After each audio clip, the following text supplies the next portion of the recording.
تریپولی تاجور یارو باکس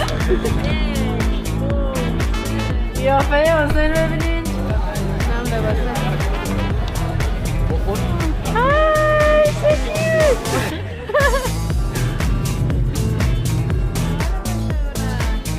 آره اینجوری صدا واه خیلی قشنگه.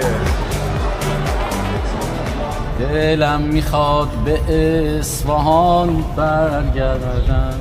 رسیدیم به کشور هشتممون توی این سفر مفصل آسیایی، کشور مالزی، کشوری که خودم 3 سال توش زندگی کردم و بعد از 12 سال دوباره برگشتم به شهر کوالالامپور. این ساختمونی که میبینین ساختمونیه که انگلیس برای کنترل کل کشور ازش استفاده میکرده تو زمان استعمارش. اون برجی که اونجا میبینین اون بلندترین برج کل آسیای جنوب شرقیه و اسمش هست مردکا به معنی آزادی، آزادی از استعمار انگلیس. حالا بریم با هم دیگه این شهر کوالالامپور پایتخت مالزی که بسیار شیک و مدرن هست و با هم دیگه ببینیم و با تاریخ این کشور آشنا شیم. بزن بریم.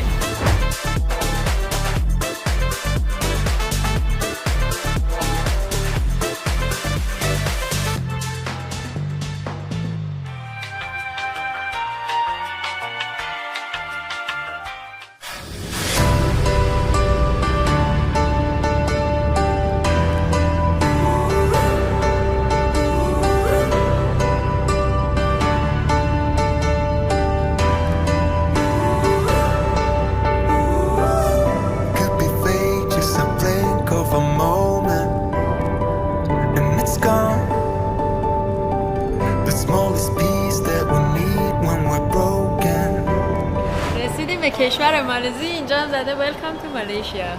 سلامت در تنک مالزی.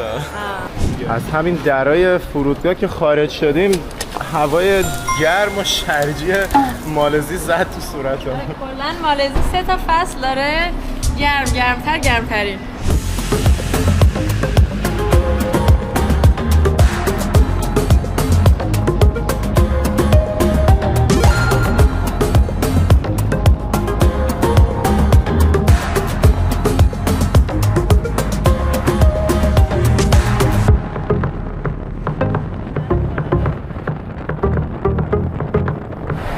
آمریکا میگن یا 5 ستاره یا میگن 5 دایموند، ولی دیگه 7 ستاره رو نشده.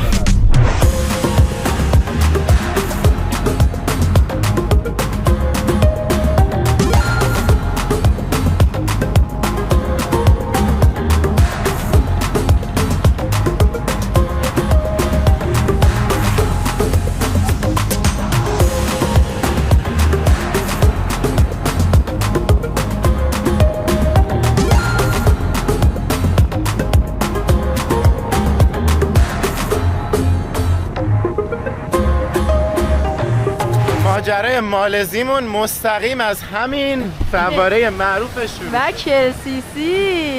12 ساله که من مالزی نیومده بودم، الان برگشتم. اولین جایی که اومدیم روبرو کرسیسی. ببینید چقدر خفنه، ابهت رو ببینید. میگم چقدر فرودگاهش دور بود، یعنی ما ساعت 5 ربینا رسیدیم و گفتیم که ایول یکم از روشنایی داریم که روز اول استفاده کنیم. ترافیک و دوری فرودگاه ما دیگه ساعت 7:45 دقیقه الان چنده؟ 7:40 دقیقه تازه رسیدیم اینجا و اول از همه حتی هتل نرفتیم چکین کنیم. آقا امیر که اومدن دنبالمون ما رو مستقیم آوردش اینجا. اینو ببینیم قبل از اینکه دیر بشه.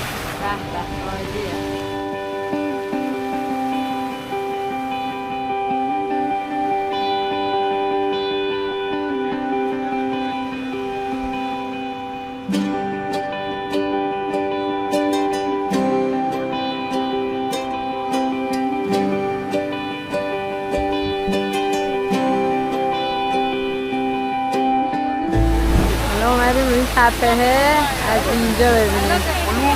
اینجا هم این فواره ها بهتر مشخصه. این بهترین جا برای عکس و فیلم همین جزیره وسط این دریاچه است که هم فواره بیفته هم برج بالا.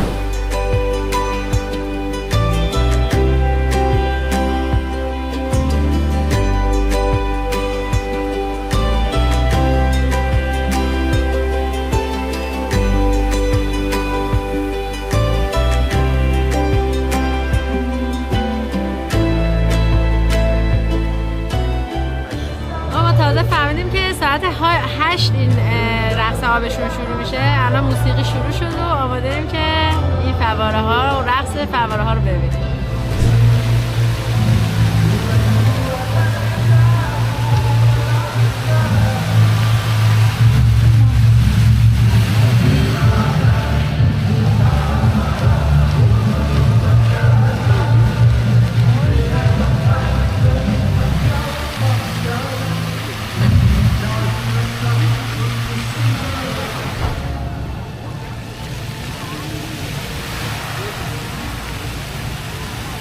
آهنگش خیلی خفن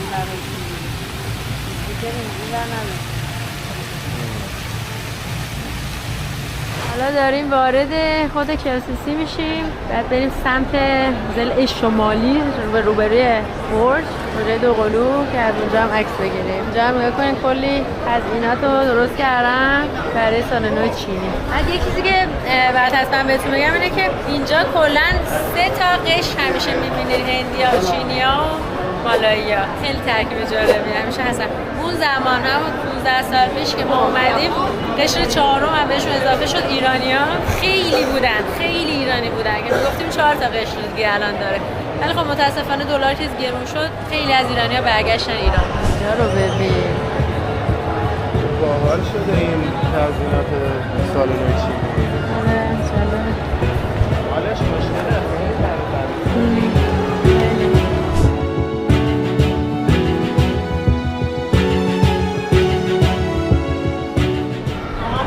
سختی باز کردن ولی الان بیز شده حسابی. نه خودت درست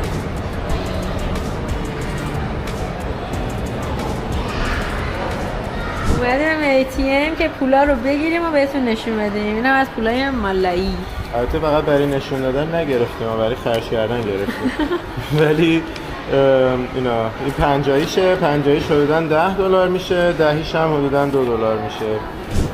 مکدونالد اینجا بیسکاف داره، نوشیدنی این بیسکویت‌های بیسکاف. اوه مکدونالد جدیده، لوتوس بیسکویت. ایول. اینا هم 7-11 اینجا.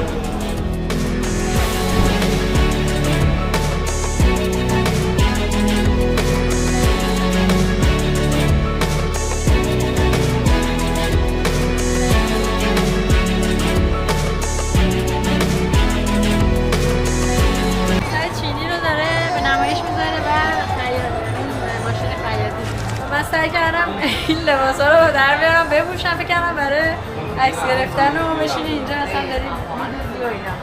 بعد دیدم نگاه کن مثلا اینجا ببین اینجا چسبوندنش. شاید همینجوری دکوره.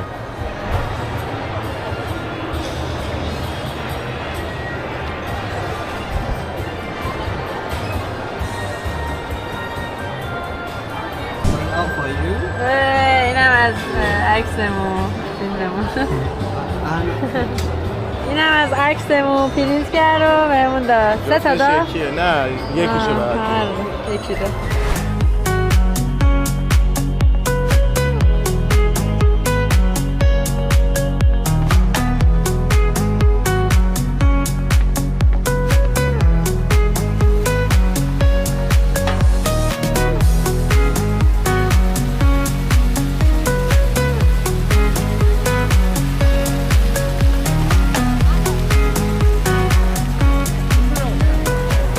همه در حال عکاسی با این برجان. حالا اومدیم که تو هتلمون چکین کنیم. اینجا نزدیک به هم کلسیسی هم پاویلیون، بغل پاویلیونه. نزدیک بوکیت چیچی، بوکیت جواد و جواد چیچی. اسم خیابونای معروفشه هم. با یه دونه پول وصل میشه به پاویلیون که گرونترین مال مالزیه، کوالالامپور. حتی از کلسیسی هم گرونتر، یعنی مالی که داخل کلسیسیه باز ارزونتر از پاویلیون. رسیدیم به اتاقمون. بریم این یکی اتاق هتلمون هم ببینیم که اینقدر نزدیک به کلسیسی و پاویلیون. این که ترتمیزه بس شیرمونش. آره خوبه. ویومون چیه؟ ویومون چیه؟ ویو نداره. ویومون پارکینگ طبقاتیه. بعدیم یه صبحونه سرعتی تو هتلمون بذاریم که املت فقط برداشتیم چون بعد سریع بریم تور امروزمون رو شروع کنیم. اینم فضای صبحونه خوری هتل.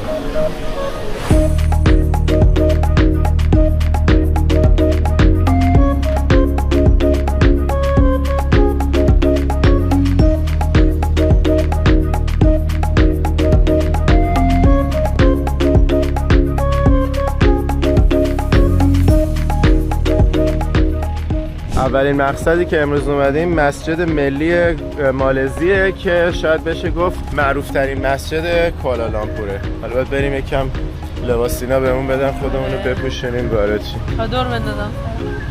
اینجا لباس میدن بپوشی. پولم نگرفت نه؟ ایول. کجا بوده؟ هم پولی بودن؟ توی کشور عربی بودن؟ آره. همش با پول بده. تیپامون بهمون میاد.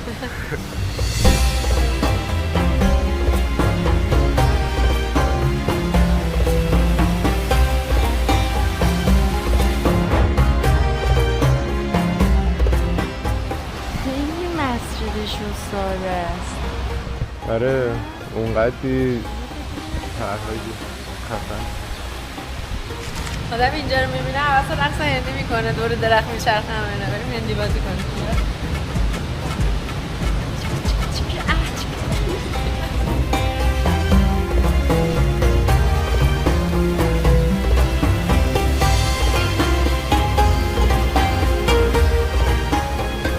اونجا کلیساه اون یکی کلیسا نیست. قسمت حیاتش هم تو آسفالت هم ما باید با جوراب باشیم بدون کفش. زده بودن ورودی همین حیات رو زده با کفش وارد نشیم. اینا که با کفشن. ما رفتیم دور زدیم اومدیم آخه.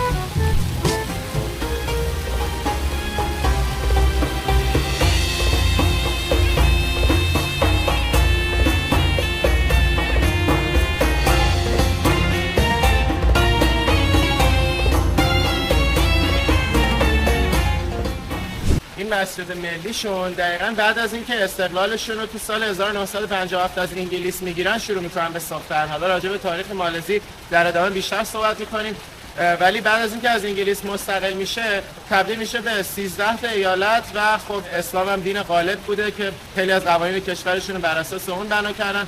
این مسجد بیانگر این ویژگی مهم کشورشونه. به خاطر همین این سقف این مسجد خیلی خاصه، چتریه. سقفش 18 تا از این طاقای مثلثی شکل داره که نماینده 13 تا ایالت اینجاست و 5 تا اصول دین اسلام. جز اولین پروژه های ساخت و ساز مالزی بوده، اولین مسجد کوالالامپور بوده و به این هدف اصلا شروع شده که بتونه اون شخصیتی که برای کشور تازه مستقل شده مالزی تعریف کردن رو توی معماریش بیان کنن.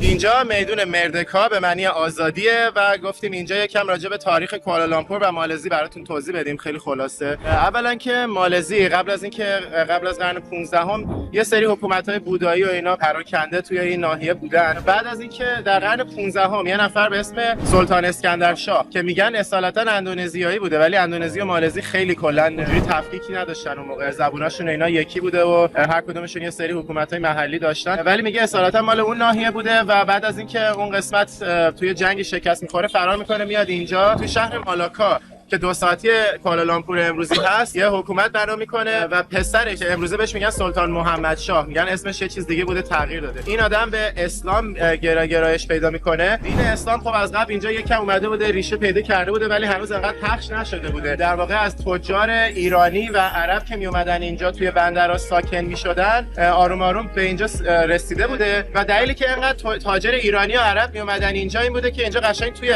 جاده ابریشمیه که شرق و به غرب وصل میکنه میکنه و علاوه بر اون راههای آبی خیلی خوبی هم داره. به خاطر همین یه ناحیه خیلی ایدئال بوده که تاجرا بیان اینجا ساکن بشن، گروه بیان اینجا ساخت و ساز کنن و در کل عادت‌ها و سنت‌های خودشون رو به اینجا منتقل کنن. و حالا خیلی‌ها میگن که اسلام بیشتر از همه از طریق عربا وارد مالزی شده، ولی یه سری شواهد وجود داره و روایت هست که میگن نه، ایرانی‌ها بیشتر اسلام آوردن اینجا، به خصوص چون که یا کلی کلمه فارسی توی زبان مالایی دیده میشه، توی عربی نبوده و همچنین کلمه شاه، همین سلطان اسکندر شاه، سلطان محمد شاه، اینا شاه ها از کجا آوردن؟ چرا اسم خودشون گذاشتن شاه؟ این شواهد باعث میشه که خیلی‌ها بگن که نه، ایرانی‌ها بیشتر غالب‌تر بودن و اسلام اونا آوردن. به هر حال اینا حکومت‌ها رو تشکیل میدن و آروم آروم این حکومت‌های محلی که به صورت قبیله‌ای و خانی و اینجور چیزا بوده، هی آروم آروم اونا هم میشه پادشاهی و آروم آروم همشون اکثرشون میرن به سمت اسلام و کلا میشه بیشتر کشور اغلب اسلامی. اما بعداً پرتغال که اون زمانی که قدرتمندترین کشور دنیا بوده، یکی از جاهایی که میاد میگیره همین مالزی بوده که خب اونم باز به خاطر موقعیت خوب تجاریش بوده مثل بقیه جاهایی که پرتغال گرفته بوده. اما بعداً انگلیس میاد از پرتغال اینجا رو میگیره و زمانی که انگلیس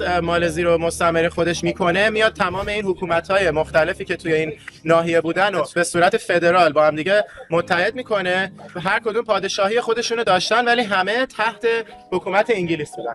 حالا بیا اینجا، این ساختمانی که می‌بینین اینو انگلیسی‌ها بنا می‌کنن به عنوان نقطه مرکزی حکومت خودشون. اینجا تمام امور شاهنشاهی و انگلیس از این ساختمون کنترل می‌کرده. شاه‌ها میومدن اینجا از انگلیسی‌ها فرمان می‌گرفتن و برمیگشتن توی منطقه خودشون. و حالا توی سال 1957 که بالاخره مالزی موفق میشه با یه سری جنبش‌های سیاسی استقلال خودش رو از انگلیس بگیره، میان دقیقاً توی این میدون اینجا اگه به نگاه کنین الان یه پرچم بزرگ انگلیس یا مالزی این اینجا قبلا پرچم انگلیس بوده و دقیقاً روزی که استقلالشون از انگلیس میگیرن، میان وسط این میدون پرچم انگلیس رو میکشن پایین، پرچم مالزی رو میبرن بالا. نخست وزیرشون وای میسه وسط همین میدون میگه مردکا، یعنی آزادی.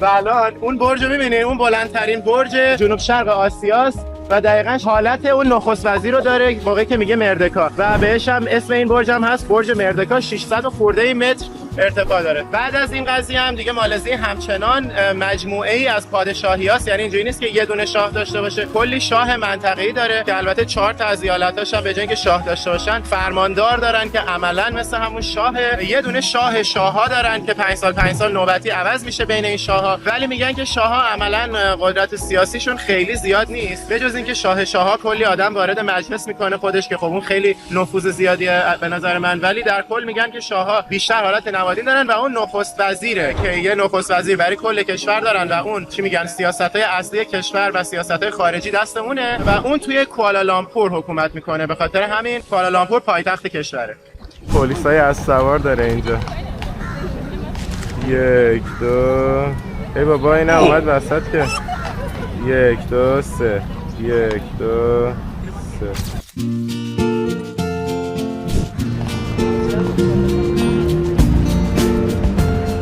همه این بعد از ایلاف نیویورک دیگه همه شهرها مقصد بعدیمون اومدیم گالری شهر کوالالامپور که در واقع موزه کوالالامپور شناسیه. قبلا کل این قسمت موزه بوده و خیلی هم اونقدر موزه نبوده که خیلی شلوغ بشه و یا مثلا خیلی پرفروش باشه. بعد اومدن نصف موزه رو کردن کافی شاپ و یه شیرینی میدن که بوش همه جا رو برداشته، مثلا دیگه نرسیدم خودم کنترل کنم، اومدم سریع تو صف با میوه دوریان درست میشه داخلش و شیرینی که خیلی میوه بوگندویه ولی جالب اینجا بوگند نمیاد. اینقدر این شیرینی محبوبه بین مردم که چه صفایی میبندن. الان اسمش هستش آرچ کوالالامپور. صفو ببینین، تازه این صفحه تا اینجا تموم نمیشه تا دم در، بیرون هم کلی صفه و ما دیگه گفتیم تیک اوی میخوایم تو صفحه یعنی کوتاهش وایسادیم. حالا در اصل ما اینجا اومدیم که با تاریخ شهر کوالالامپور بیشتر آشنا شیم. از این در بریم بیرون تا طبقه بالا همجوری کلی چیزای مختلف هست که ما رو با کوالالامپور آشنا میکنه. میریم بهتون توضیح میدیم کامل، ولی دیگه نیکا نتونست خودش رو کنترل کنه و مجبور شدیم یه شیرینی هم بگیریم. آره این شیرینی محبوبا ایناست که این خانومه داره روش تاپینگشو میذاره. تاپینگ میتونه شکلاتی باشه، میتونه ماچا باشه، چیزای مختلف داره. چه بویی ولی وای وای من کاش بوشو میتونستم براتون فیلم بگیرم. حالا راجع به تاریخ خود شهر کوالالامپور می‌خوایم یکم صحبت کنیم که چی شد اصلا به اینجا رسید. کوالالامپور قبل از اینکه انگلیسی‌ها بیان صرفاً یه معدن بوده و اسم کوالالامپور هم به معنی تقاطع دو تا رودخونه گلالوده. یعنی دو تا رودخونه اینجا بودن، تقاطعشون این قسمت تقاطعشون کوالالامپور تشکیل شده بوده و بهش میگفتن تقاطع رودخونه گلالود. اینم یه عکس از کوالالامپور قدیم. حالا بعد از اینکه انگلیسی‌ها میان شروع میکنن اینجا ساخت و ساز. البته قبلش هم یه دونه چینی بوده که اولین ساختارا رو اینجا شروع کرده ساختن به اسم دیاپارلوی که یه کاپیتان چینی بوده، تو تاریخشون اهمیت داره، ولی اصلش انگلیسی‌ها بودن که میان اینجا رو مدرن میکنن و کلی ساخت و ساز میکنن و حالا همین انگلیسی‌ها میان این ساختمونی که بیرون دیدیم رو میسازن که امور مالزی رو بتونن از اینجا به صورت مرکزی کنترل کنن. این هم عکس همون نخست وزیرشونه که زمانی که میرن تو همون میدون بیرونه پرچم انگلیس رو میکشن پایین و پرچم مالزی رو میارن بالا، دقیقاً به این شکل وای میسته و میگه مردکا یعنی آزادی و دیگه اسم اون برج بالاترین برجشون هم دقیقاً به شکل همین دستای این آقا که اینجوری وایساده ساختن و اسمش رو گذاشتن برج مردکا. اینجا هم نشون میده که چند سال بعدش ملکه الیزابت اومده اینجا که بزرگداشت کنن استاتوس شهر کوالالامپور به عنوان یه شهر جدا و نقطه مرکزی اتحادیه مالزی. آره که البته زده بود دینر سلبریشن اومده بود بیشتر شام بخوره. بریم بالا. اینجا رو ببین چقدر شبیه نیویورک درست کردن. کوالالامپور. خب بریم بالا حالا. دیسکاور رسید. حالا رسیدیم به قسمت دیسکاوری. اسکایلاینشه دیگه، همه آسمون خراشایی که از دور دیده میشن و اینجا کنار هم کشیده که بتونیم ارتفاعشون هم با هم دیگه مقایسه کنیم. برج مردکا معنی آزادی، بلندترین برج کل آسیا جنوب شرقیه. اونجا رو ببین، به اون شکل هم گذاشتتش داخل ماه. این ساختمون سلطان عبدالصمده. آره این همون ساختمونیه که انگلیسی‌ها بنا کردن، همون بیرونه دیگه، ماکت اون بیرونی است، بنا کردن که به صورت مرکزی مالزی رو کنترل کنن. توی این اتاق یه ماکت کامل از کل کوالالامپور گذاشته، خیلی جالبه. یعنی ما این همه میریم مثلا بالای برج و روفتاپ و اینا که بتونیم بافت شهری رو دقیق‌تر ببینیم، اینجا قشنگ میتونیم بافت شهری رو کامل مشاهده کنیم. ولی نگاه کنین الان خیلی از این ساختمونا خیلی‌هاش شیشه‌ایه. اونایی که شیشه‌ایه معنیش اینه که هنوز کامل نشده یا حتی بعضیش هنوز شروع هم نشده. این در واقع داره یه تصوری میده از اینکه کوالالامپور چند سال دیگه طبق برنامه چه شکلیه، ولی اونایی که ساخته نشده رو شیشه‌ای گذاشته که تفکیک بشه از بقیه. عجب آهنگ هم گذاشتن.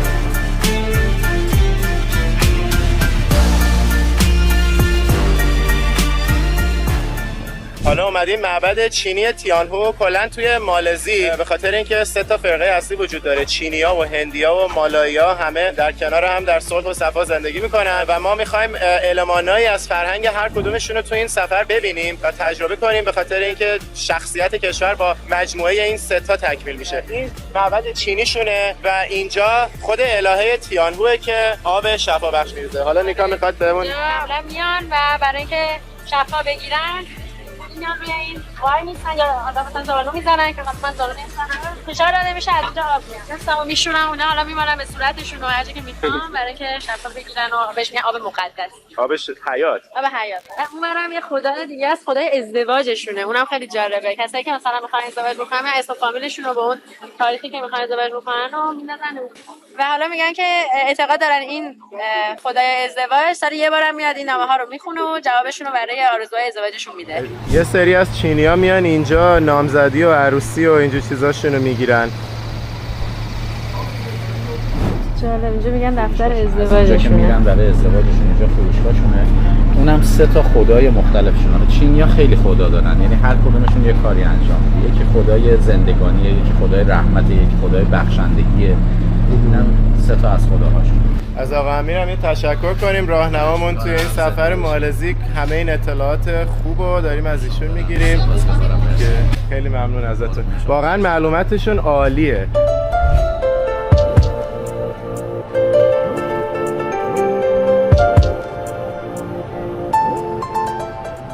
داخل همین معبد قشنگ میان عروسی میگیرن، سالن عروسی دارن. اون خدای ازدواجی که دم درشه قشنگ اینجا رو کلن کرده محل عروسی و نامزدی و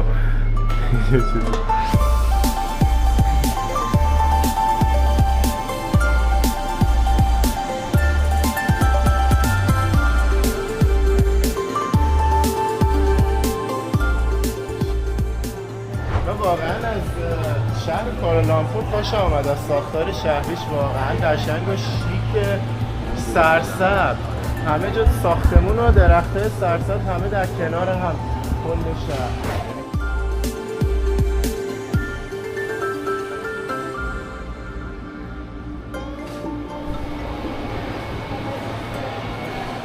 آها این همونی که آرزو میکنی بس سه بار بعد تکون بدی؟ بعد آرزو میکنی این از همه بلندتر در میاری. شمارش چنده؟ اینجاست 17. این ورژن خیلی پیشرفته تر اونیه که تو تایلند دیدیم. یا شما انگلیسیت خوبه برام بخون ترجمهش. میگه هرچند که بد بیاری داشتی ولی ماتم نگیر، در تحملت احتیاط کن و کارهای خوب انجام بده تا جایی که میتونی، به تدریج و در نهایت همه چی خوب و خوش خواهد بود. خیلی هم عالی. خوبه؟ اصلا دعا کردی قبلش؟ آره نیت کردی. چرا عالی. خب حالا بس نوبت من. واقعا اعتقاد دارم به این خدای به بودیزم. آره واقعا بودایی‌ها خیلی انرژیای خیلی خوبی دارن. خب حالا نوبت این من. خانم تینهو 3 مدل نشسته اینجا، 3 مدل مجسمه‌اش رو ساختن اینجا که هر کدوم نشون یه چیزیه که میان اینجا از اون اودا برمی‌دارن، 3 بار بیرون، 3 بار وای میسن به سمت این، به شمال، شرق، غرب، جنوب 3 بار اینجوری تکونش میدن و این بودا رو میذارن داخل اونجا. حالا این استوانه‌هایی که اینجا می‌بینین برای چیه؟ یا اون عکسایی که بودا رو همینجوری چیدن دور تا دور این نقش دیوارا هست. چینی‌ها وقتی که میمیرن اینا رو میسوزونن دیگه. خاکستر اینا 2 تا خاکستر میشه. یه خاکستر یه مقداری رو میبرن توی خونه‌هاشون، ورودی خونه‌هاشون یه همچین عبادتگاه‌های کوچیک مانندی درست میکنن. این خاکستر رو اونجا نگه می‌دارن. حالا کسی که متفوّاست خودش به هزینه شخصی خودش یه پولی رو سیو میکنه در طول عمرش، بعد که میخواد بمیره میگه خاکستر من مثلا ببرین فلان معبد، این معبد و اون معبدی که تو گنتینگ هستش یکی از گرونترین معابده، هر چقدر تو طبقات بالاتر بمونه قیمتش گرونتر میشه. به مدت مثلا 1 سال، 2 سال، 3 سال، 10 سال، 20 سال میتونن اون خاکستر رو اینجا نگه دارن، ولی باید ماهانه‌شو پرداخت کنن. وقتی که ماهانش تمام میشه، قراردادشون تمام میشه، میان خاکستر رو از اینجا برمی‌دارن. ماهانه پیش پرداخت کنن. مثلا 1 سال، 2 سال، 3 سال رو پرداخت. حالا اینا هم کسایی که مثلا وسعشون نمیرسه، فقط اومدن اسمشون پشت این برگه ها هست، بعد چسبوندن روی دیوار. خاکسترشون اینجا نیست، فقط اسمشون چسبوندن. بعد اینا هم هی عوض میشه دیگه. همشون عوض میشن. همشون بعد از مدت‌هایی که مثلا قراردادشون تمام میشه عوض میشه. تازه این ستونایی که شما دارین میبینین، این ستون با اون ستون فرق میکنه. نگاه کنید اینا کوچیک‌تره، اونا بزرگتره، شکیل‌تره، دیزاینش با اینا فرق میکنه. قیمتش هم با هم دیگه فرق میکنه. بعد خدای جنگشون، خدای خشمشون، اون خدای سفیدی که اونجا میبینه، هر چیزی که اینجا سفید هست شبیه میبینید مثلا اون بودا رو الان اونجا سفید گذاشتن. اینا دیگه خدا نیستن، اینا الههایی یا مقربین درگاه خداوندشونن، مثلا اون فرشته هاشون.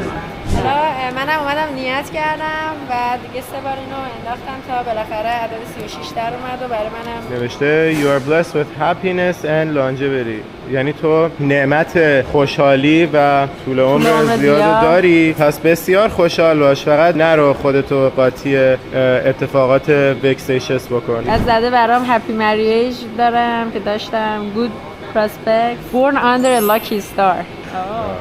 این خانومایی که پشت این میز میبینیم اینا یه جورایی دکتر طب سنتی، طب سوزنی چینی هن و آدما میان مثل این خانوم این پشت میشینن، پرداخت میکنن، مریضیاشونو میگن و اینی که این پشته براشون یه چیزی تجویز میکنه، حالا یا دارو باشه یا طب سنتی باشه. این براش پرتقال تجویز کرد مثل اینکه.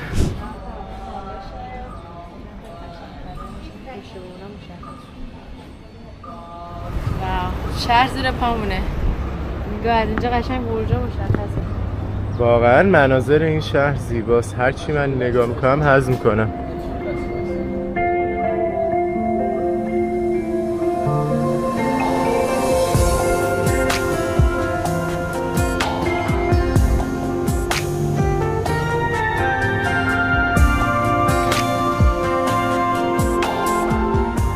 اینجا جلوی همین معبدم این همه حیوانای سالها رو گذاشتن که در واقع سال من خروسه 1993 1990 حسین اسبه. آره هر 12 سال. آره 12 تا از هر 12 سال یه بار تکرار میشن. آره تکرار میشن. و دوست خودمون امیر ببره، این حسینه. یه چیز دیگه هم که هستش اینجا ویژگی شخصیت هر کدوم از این حیوانات رو نوشته. مال من نوشته اینتلیجنت، باهوش، آنست، ساده، آره اینتلیجنت، سخت‌کوش، کارکام، با احتیاط، محتاط. حالا شخصیت اسب که حسینه. کایند، مهربون، فرندلی، سمارت، بهبه، ریلایبل، قابل اتکا، لیبرال، باز روشنفکر، دیسیپلین یعنی با ادونچرس، خیلی خوبه، سلف سنترد یعنی سلف سنترد، خود محور. الان داریم از خیابون بریکفیلدز یا لیتل ایندیا هند کوچیک رد میشیم.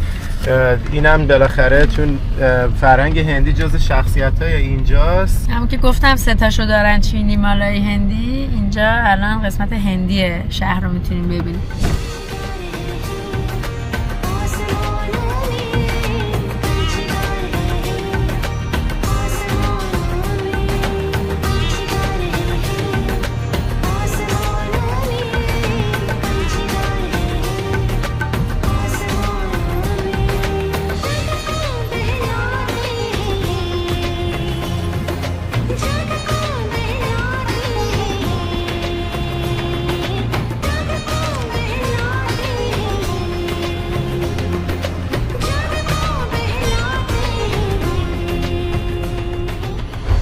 اومدیم الان گوگل آفیس کوالالامپور. ما کلا هر جا که میریم گوگلای اون کشور یا شهر اگه داشته باشه رو میریم میبینیم. به خاطر اینکه همه جا توی یکی از بهترین جای شهر میسازنش و معمولا مناظر خیلی خوبی داره و غذاهای محلی و خوب، به خاطر همین میام یه سر بزنیم. احتمالش هم هست غذای هندی و چینی و مالایی ببینیم، چون خب این سه تا قش خیلی اینجا زیاده.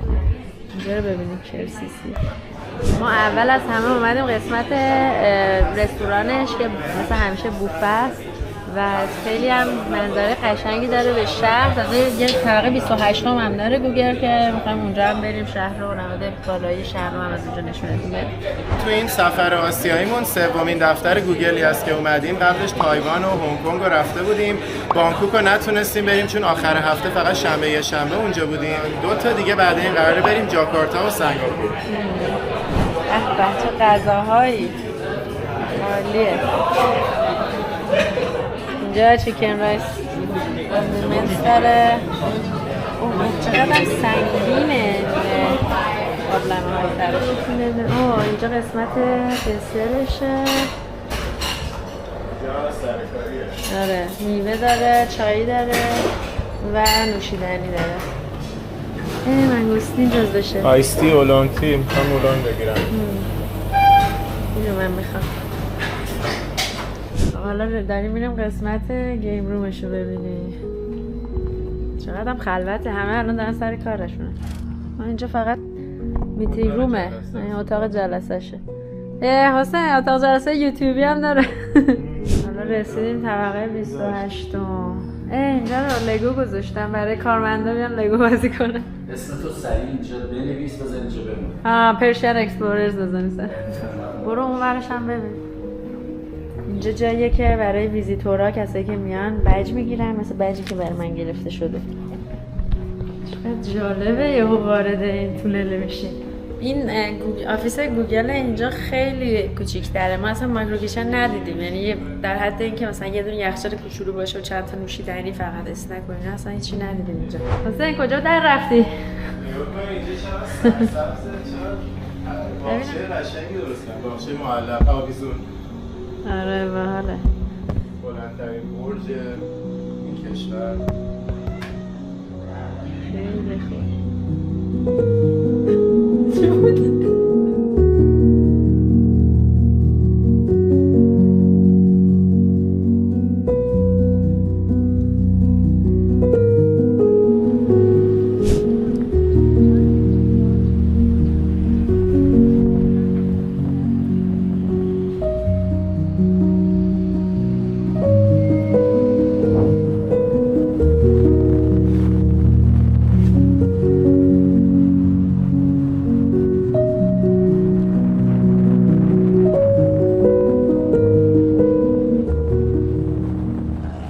اومدیم شهر پوتراجایا که قرار پایتخت سیاسی آینده مالزی باشه. برای اینکه از ازدحام بیش از حد کوالالامپور جلوگیری کنن یه پروژه شروع کردن که بیان پایتخت سیاسی مالزی رو منتقل کنن به پوتراجایا و اومدن یه دریاچه مصنوعی اینجا درست کردن که 20 کیلومتر از رودخونه انشعاب دادن، آبشو وارد اینجا کردن. الان کلی توربین همینجوری داره فعالیت میکنه که آب اینجا رو روون نگه داره و وسط این دریاچه یه جزیره درست کردن که بخش ادارجات و نهادها و ارگان‌ها قراره توی این جزیره باشه که الان البته 70% انتقال انجام شده، 30% دیگه هم تو چند سال آینده تمام میشه و اینجا میشه پایتخت سیاسی مالزی. و برای اینکه به اینجا یه شخصیت جالب و متفاوت بدن اومدن از 5 تا از پل‌های معروف دنیا اینجا شبیه سازی کردن که یکیش این پل قوی هلنده که ما الان توش وایسادیم. اون طرف یه دونه شبیه سازی پل خواجو رو داریم که بزرگترین پل بین این 5 تا پل و اسمش هم هست پل پوتراجایا، یعنی اسم اصلی پوتراجایا رو روی اون پل خواجو گذاشتن. البته اون پل خواجو نسبت به بقیه 5 تا پل شباهت کمتری داره به پل خواجو به خاطر اینکه اجازه ندادن، یعنی اون زمان خاتمی بوده اجازه نداد که بیش از حد شبیه بشه که جای پل خواجو رو در واقع نگیره توی توریسم جهانی.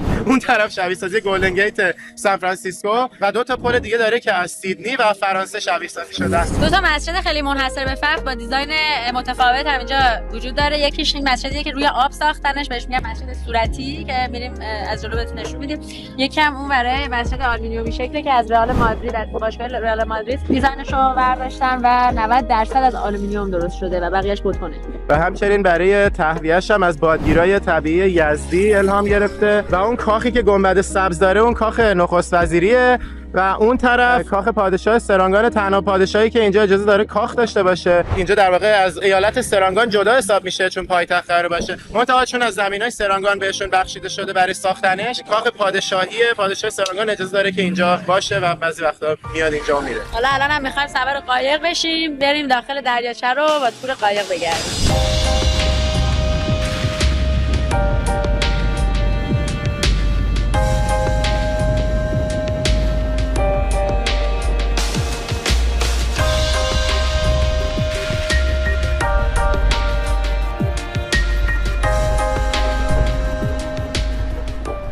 رسیدیم به زیر پل خواجو. زیر پل خواجو یارو وایساده، کمرش دست که جنبیده، سیرنش برقلم میده. خیلی خوبه. رم پل خواجوی مالزی. عالی. برم اونجا بشینم در کنار زاینده بود، بخونم از ته دل ترانه و شعر سرود، ترانه و شعر سرود. آی حاله نمای خیلی خوبی از پل خواجو رو اینجا داریم و همینجا آقا امیر میخواد برامون یه دهن آواز اصفهانی بخونه. اصفهانی. دلم میخواد به اصفهان برگردم، بازم به اون نصف جهان برگردم، برم اونجا بشینم در کنار زاینده رود، بخونم از ته دل ترانه و شعر و سرود، ترانه و شعر و سرود. خودم اینجا همه دار و ندارم اونجا، ای خدا اشک منو قلب منو این دل پاکم اینجاست. چی بگم با کی بگم عقده دل رو پیش کی؟ یادم رفت دیگه. عالی بود. عالی. العاده بود. مرسی. خیلی خوب. ما رو قشنگ بردی تو حال و هوای اصفهان و قشنگ حس کردم زاینده رود دوباره زنده شده. آی خیلی خوبه. داره پوتراجایا در اصل این کاخ رو هدیه میده به پادشاه مالزی، به خاطر اینکه پادشاه مالزی هم زمین کوالالامپور رو داده به ایالت کوالالامپور، هم پوتراجایا رو داده، هم اون برای اتوبان که ما داشتیم می اومدیم شهر سایبرجایا است که سایبرجایا هم میشه پایتخت فرهنگی، یعنی تمام دانشگاه‌ها، خوابگاه‌ها، تمام چیزایی که دانشگاه مربوط به دانشگاه و چیزای فرهنگی است اون برن که اون بر میشه پایتخت. این سه تا نقطه رو چون داده به خاطر اینکه ازش قدردانی بکنن این کاخ رو ساختن و بهش هدیه توصیه دادن که حالا هر زمانی که خودش اصلا مال سلانگور یعنی توی شاه عالم زندگی میکنه، گاهن وقتی که میخواد بیاد پوتراجایا میتونه بیاد اینجا اقامت کنه. یه چیز خیلی جالب بهتون بگم که دور خونه پادشاه هیچ حصار و سکورتی نیست. جاده سلامتی داره، مردم میتونن صبح برن تو اون جاده سلامتی قشنگ از وسط کاخ بیان برن رد بشن و هیچ سکورتی هم نیستش که بخواد نمیدونم دوربین بذارن یا نمیدونم نگهبانی باشه بخواد چک کنه، هیچی نداره، آزاده. چقدر جالب. اینجا اومدیم الان کنار علامت پوتراجایا و هر 13 تا ایالتش که هر کدوم پرچم مخصوص خودشو دارن هم اینجا میتونید ببینید و اون پشتش هم اون ساختمون خوشگله ساختمون نخست وزیره. یه نکته‌ای که الان فهمیدم با آقا امیر صحبت کردیم که برام جالب بود این بود که همین پوتراجایا و کوالالامپور و سایبرجایا که همشون از استان سلانگور جدا شدن هر کدوم به یه منظوری، اینا هم هر کدوم جزء استانا و ایالت‌ها حساب میشن و هر کدومشون پرچم جدا دارن توی این مجموعه، با اون که یه ناحیه کوچیکی رو پوشش میدن هر کدومشون، ولی خب جداگونه اداره میشن. حالا داریم سوار این قایق میشیم که ببرتمون داخل این دریاچه رو نشون بده تور قایق. ما اولین نفری هستیم که داریم وارد قایق میشیم. اوه چقدر هوا رو خوب و خنکن. The length of this bridge is 240 meters. The design was inspired from the Swan Bridge in Rotterdam, Holland.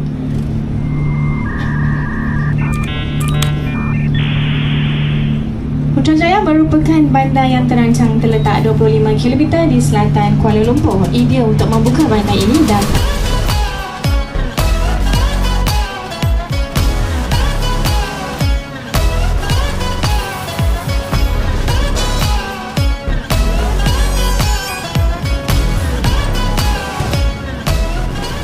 پلی که الان اینجا میبینین پل فرانسوی هستش، یعنی دیزاین فرانسوی داره و از پل کنت الکساندر 3 توی پاریس الهام گرفته شده. حالا داریم میرسیم به پلی که از پل سیدنی الهام گرفته. بعد دقیقا پشت این پل سیدنی پل گلدن گیتی که هنوز کامل نشده، پل گلدن گیت هم که تو سان فرانسیسکوه. آره.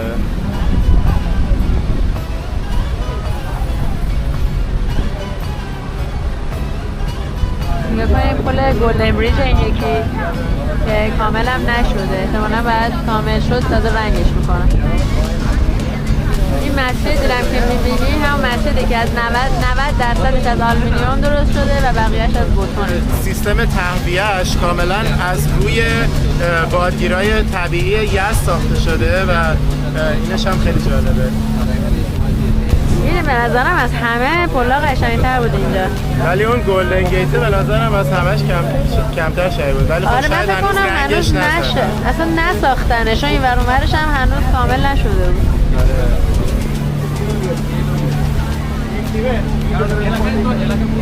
نزدیک میشیم به پل هلندی.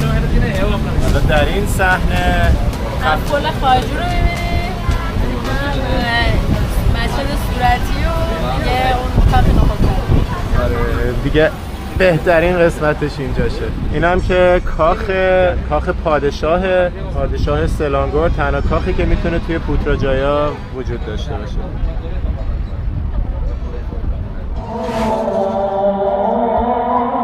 اسم این مسجد چی بود؟ پوتراجایا. این خود اسمش همون پوتراجایاست. اوکی. نه اون مسجد صورتی روی آبه. ما اومدیم این شنلامون رو بگیریم که بتونیم باش. شنل قرمزی این دفعه. خیلی وقت بود از اون نشیدم. آره.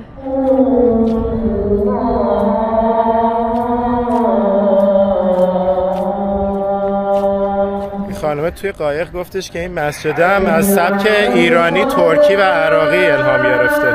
کلی از زبان‌های دنیا خوش آمدگویی گذاشته بودن به جز ایران. آره. بعد اعلام میکنن که از ایران الهام گرفته.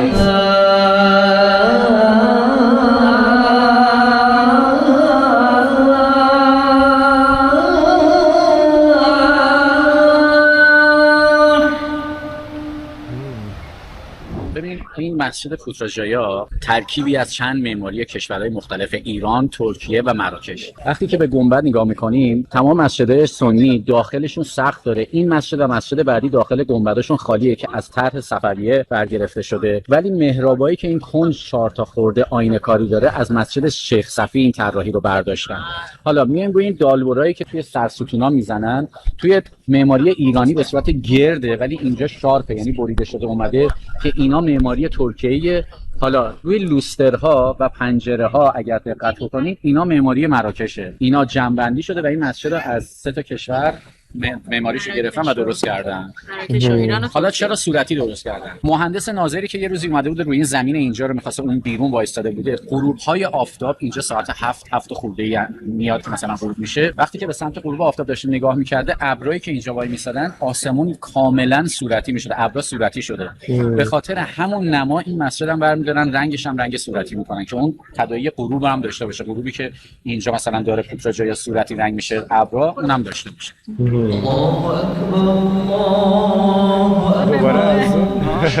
موقع تا صحبتش تمام شد الله اکبر تکبیر گفت که دیگه دمتون.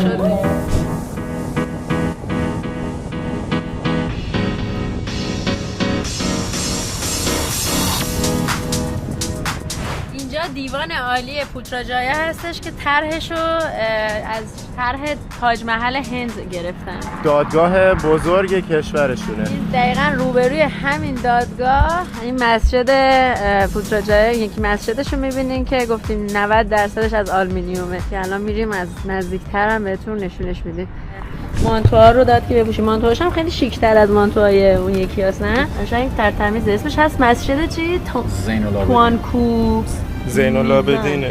بریم حالا اینم ببینیم. فکر کنم خیلی مدرن درست شده باشه.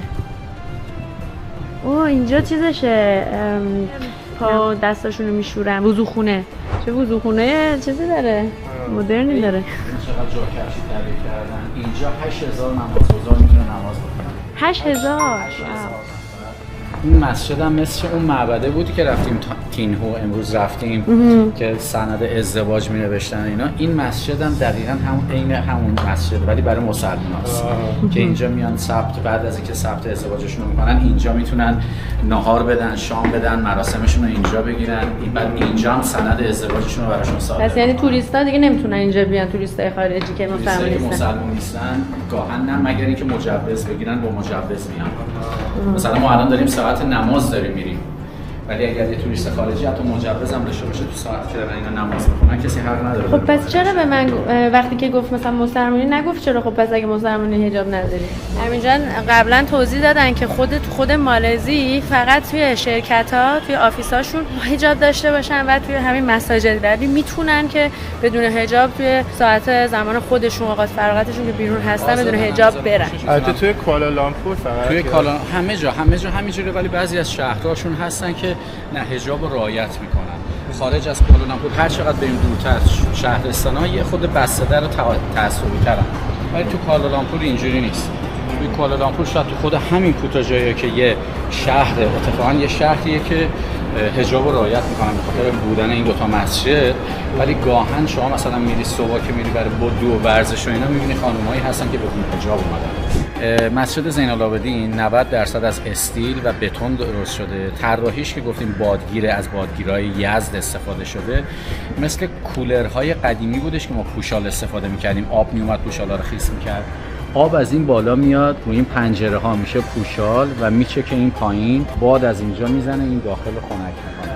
و این منطقه بادخیزی هستش و با این فنایی که اینجا گذاشتن این محوطه رو خنک میکنن چون رفت آمد باد هستش. چقدر خوبه و خیلی زیباست و خیلی جالبه که یه جورایی طراحی کوفی هم داره. نگاه کنین و این گنبد زیبایی که نگاه کنین همش از استیله.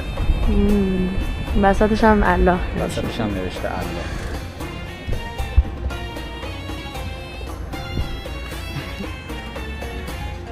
اینجا از مثل از I love New York هم خیلی الهام گرفته شده، هر جا میریم یه I love فلانی میاد. بعد اینجا الان I love خوبه تازه به عربی هم نوشته. MTMZA مخفف کل اسم مسجد توانکو میزان زین العابدین. اینم از بیرون این مسجد.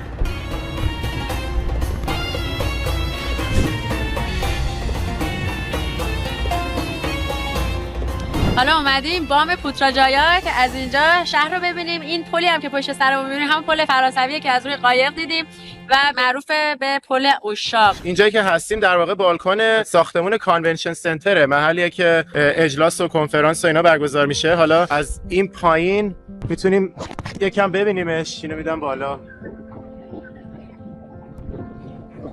حالا خواستم یکم راجع به این نژادهای مختلفی که اینجا هم بیشتر توضیح بدم. گفتیم که چینی‌ها و هندی‌ها و مالایی‌ها اینجا در صلح و صفا دارن زندگی میکنن کنار هم، ولی یه چیزی که برام جالب و عجیب بود این بود که همه در یه حد نیستن، با اون که همشون پاسپورت مالایی دارن، ولی یه جورایی کارشناساییشون یه کد داره که مشخص میکنه که طرف اصالتا هندی، چینی یا مالاییه. و مالایی‌ها شهروند درجه 1 مثلا پست‌های خیلی بالای سیاسی مثل وزارت و نخست وزیری و اینا رو فقط مالایی‌ها میتونن داشته باشن. و همچنین هر کسی که بخواد یه بیزینس خیلی بزرگ بزنه از یه حدی بزرگتر حتما باید یه شریک مالایی هم داشته باشه. کلا یه جورایی تقسیم وظایف شده توی کشور و صنف‌های مختلف به طور کلی وظایف مختلفی توی کشور به عهده دارن. مثلا مالایی‌ها بیشتر اداره کشور رو در دست دارن، چینی‌ها بیشتر تجارت رو در دست دارن و هندی‌ها بیشتر صنف خدمات رو در دست دارن. و حالا یه چیزی که خیلی دیگه برای من عجیب بود، من همیشه فکر می‌کردم مالایی‌های مسلمان کاملا به انتخاب خودشون مسلمانن و اگه بخوان نباشن راحت میتونن نباشن، میتونن هر جوری که دلشون میخواد زندگی کنن و همیشه تو ذهن من مالزی همچین کشوری بود. منتها الان فهمیدم که واقعا اینا هم یه سری از عوامل اسلام زوری رو دارن، هرچند که خیلی فرق داره با ایران، شاید قابل مقایسه نباشه، ولی واقعا برام عجیب بود که مثلا اینا اینجا با اون که این همه بار وجود داره، حتی توی وارد 7-11 که میشی قشنگ اونجا مشروب گذاشتن میفروشن، جایی چیزی که مثلا حتی تو کانادا تو پیدا نمی‌کنی. تو کانادا باید بری مغازه مخصوص مشروب که مشروب بخری که دولتی هم هستن، دولتی کنترل میشن، ولی تو مالزی میتونی بری از 7-11 مشروب بخری. یعنی در این حد آزادی داره، ولی خود مالایی‌ها اجازه ندارن بخرن، خود مالایی‌ها اجازه ندارن برن توی بار مشروب بخورن. هندی‌ها و چینی‌ها و توریستا میتونن، یعنی مالایی‌های هندی و چینی و توریستا میتونن، ولی خود مالایی‌ها اجازه ندارن. هرچند که خیلی‌هاشون این کارو میکنن، میرن بار مشروب میخورن، از 7-11 میخورن، ولی اگه یه وقت پلیس ببینه میتونه جریمه‌های سنگین براشون داشته باشه، میتونه شلاق داشته باشه. اینکه چقدر تا چه حدی واقعا اجرا میشه رو من نمیدونم، ولی خب یه نکته‌ای که هست، یه تفاوت خیلی زیادی که شاید باعث میشه که اینا مثلا خیلی تظاهرات نکنن و نخوان عوض کنن سیستما، شاید این باشه که خودشون اکثریت مالایی‌ها شاید اوکی باشن با این قضیه. باز میگم من تو جامعهشون نیستم، زندگی نکردم که دقیقاً بتونم بگم چند درصد مالایی‌ها اوکی‌ان با این قضیه، ولی در کل حس می‌کنم به خاطر اینکه رفاه اجتماعی رو دارن و سطح زندگی بالایی دارن، گزینه‌های زیادی دارن که برن بیرون کشور مثلا هر کاری دوست دارن بکنن، راحت پاسپورت معتبری دارن، راحت میتونن سفر کنن به کشورهای دیگه و کلا انقدر آپشن زیاد دارن که بتونن اون سبک زندگی رو تا حدی که میخوان، یعنی سبک زندگی خودشون رو تا حدی که میخوان نزدیک کنن به ایدئالشون. شاید باعث میشه که نارضایتی‌های گسترده ایجاد نشه که بیان مثلا یا بریزن و بخوان سیستم عوض کنن.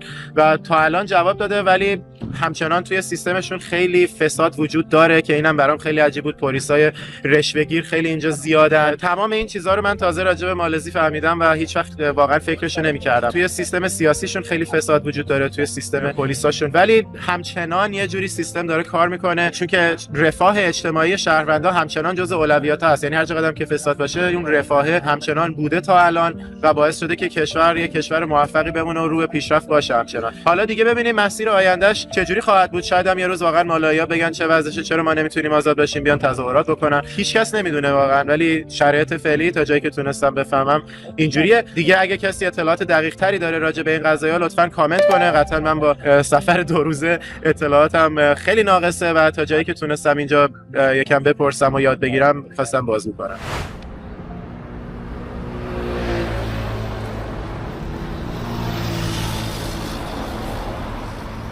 حالا اومدیم پل عشاق. اینجا چینی‌ها رسم دارن که بعد از این که یعنی یا قبل از این که عروسی بکنن توی همون معبدی که دیدیم، معبد تینگوا، میان اینجا برای اینکه فیلماشون قشنگ‌تر بشه روی این پل قدم میزنن، فیلم برداری میکنن چون خیلی منظره زیبایی داره. و اینکه یه رسمی هم که دارن اینه که 7 تا قدم از جایی که آب شروع میشه، به هم دقیقاً همینجا هستش، از جایی که آب شروع میشه 7 تا قدم میرن آرزو میکنن و 7 تا قدم برمیگردن که آرزوشون برآورده شه. حالا برای ما میخوایم الان آرزو بکنیم 7 تا قدم بریم. 1 2 3 4 5 6 7. پرتشون. اوه الان موتور زیرم میکنه. آرزو من نبود که موتور زیرم کنه.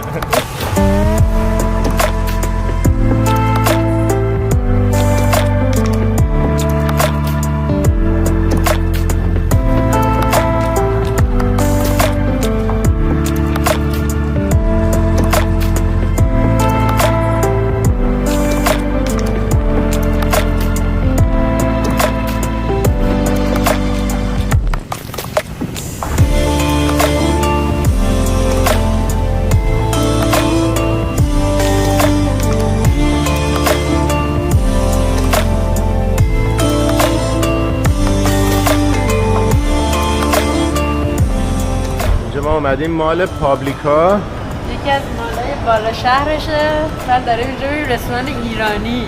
آره امشب شام و قرار غذا ایرانی بخوریم بعد از 1 ماه در سفر، 1 ماه خورده در سفر و خوردن غذاهای آسیایی دیگه تو مالزی، چون که یه کشور مثلا کشوری که فرهنگ خاورمیانه‌ای رو داره و ایرانی هم زیاد داشته در گذشته، گفتیم اینجا جای مناسبیه که یه غذا ایرانی بزنیم بالاخره. دوباره اینجا رو برای همین نیویر چینی، سال نو چینی درست کردم. بیا اول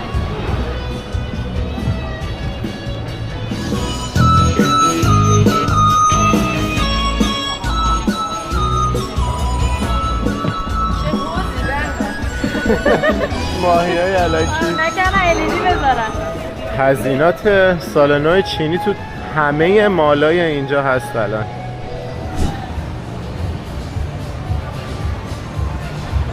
هم از شام ایرانی ما توی رستوران پال و با شیوا جون هم اینجا آشنا شدیم. استاد دانشگاه هستن اینجا، واقعا کارتون درسته، خیلی خوشبختی از داشته باشیم. قربون شما، باعث افتخار ماست. خلاصه جمع خوبی داریم الان اینجا، داریم گپ میزنیم و غذا می‌خوریم دیگه. کباب و جوجه کباب و شنچنجه و برگ. و این تا من یاد اردن انداخت سفرم به اردن. برامون کنافه هم آوردن، کنافه با بستنی. ببین چه خفنه. خب اومدیم جلال الرحمن. اسمش چیه؟ جلال شانکات. اون یکی چی؟ اون جالان الور. اون جلال الرحمنه. اومدیم بار استریت‌های کوالالامپور رو ببینیم، زندگی شب کوالالامپور رو تجربه کنیم و میکس آدما و نژادها و نمیدونم ملیت‌ها و توریست‌ها و محلی‌ها همه چی رو اینجا بتونیم ببینیم که به چه شکلی زندگی شبشون رو می‌گذرونن.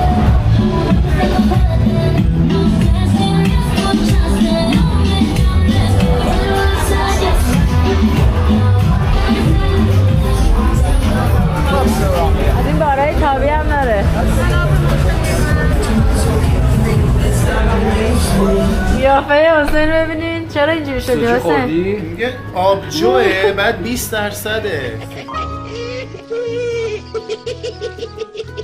من واقعا اصلا نمیدونستم همچین چیزی در دنیای کنونی وجود داره. تازه واقعا هم نوشته آبجو، نگاه سرویس ها بیر، انگلیسی هم نوشته.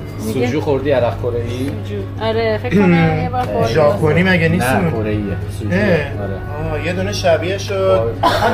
دقیقاً همینو توی تایلند گرفتم، برای یکی بهم گفت ژاپنیه. نه کره‌ایه. ما زمانی که مثلا مزه نرمالش رو میگیریم با یه آبجوهای نه این 20% با 7% با 5% یا قاطی میکنیم میخوریم، مثلا کلا میری رو فضا. یا عرق، اینا عرق سرگیشونه. اینا محلیه. نگاه اینجا یه رستوران، یه غذاخوریه با یه صف خیلی دراز. میخوایم بریم ببینیم چی میفروشه. مرغه؟ شیرینیه. توش کلی گوشت و اینا میزنه، بعد میبنده شبیه شیرینی میشه. نگاه خیلی محبوبه این غذا. و بالاش هم به این چیه؟ چینیه فکر کنم، چینی نوشته بالاش. اینجا الان بوکیت بینتانگ یکی از واکینگ استریت هاست. همه واکینگ استریت ها شبکه بغل همه. ویژگی این یکی اینه که مغازه های متنوع داره، همه با قیمت های مناسب و پایین و همه چی داره دیگه، از رستوران و غذا فروشی و سوپرمارکت و نمیدونم کلا پرنور و پررنگه. اون بغلیش جالان آلور، یکی دیگه از واکینگ استریت های معروفشه که گفتن بیشتر غذا دریایی و غذای تایلندی و چینی و اینجور چیزا داره که اون تو هم میریم راه میریم. حالا رسیدیم به خیابون جالان آلور، جایی که کلی غذا خیابونی داره و واقعا زنده است. اینجا هم باحاله. بزرگترین تفاوتی که من بین اینجا و تمام این استریت فود مارکت هایی که تو کشور دیگه رفتیم حس میکنم اینه که اینجا انقدر گرم و چسبناکه که اصلا احساس میکنم خورشید داره میزنه وسط فرق سرم با اون که شبه. تو هیچ کدوم دیگه از کشورها این احساس نشم. حتی تایلند، پوکت و اینا بیرون میرفتیم با اون که اونجا هم خیلی گرم و شرجیه، من همچین احساسی تو شب نداشتم. و الانم ماه ژانویه است، یعنی اینجا مثلا زمستونه.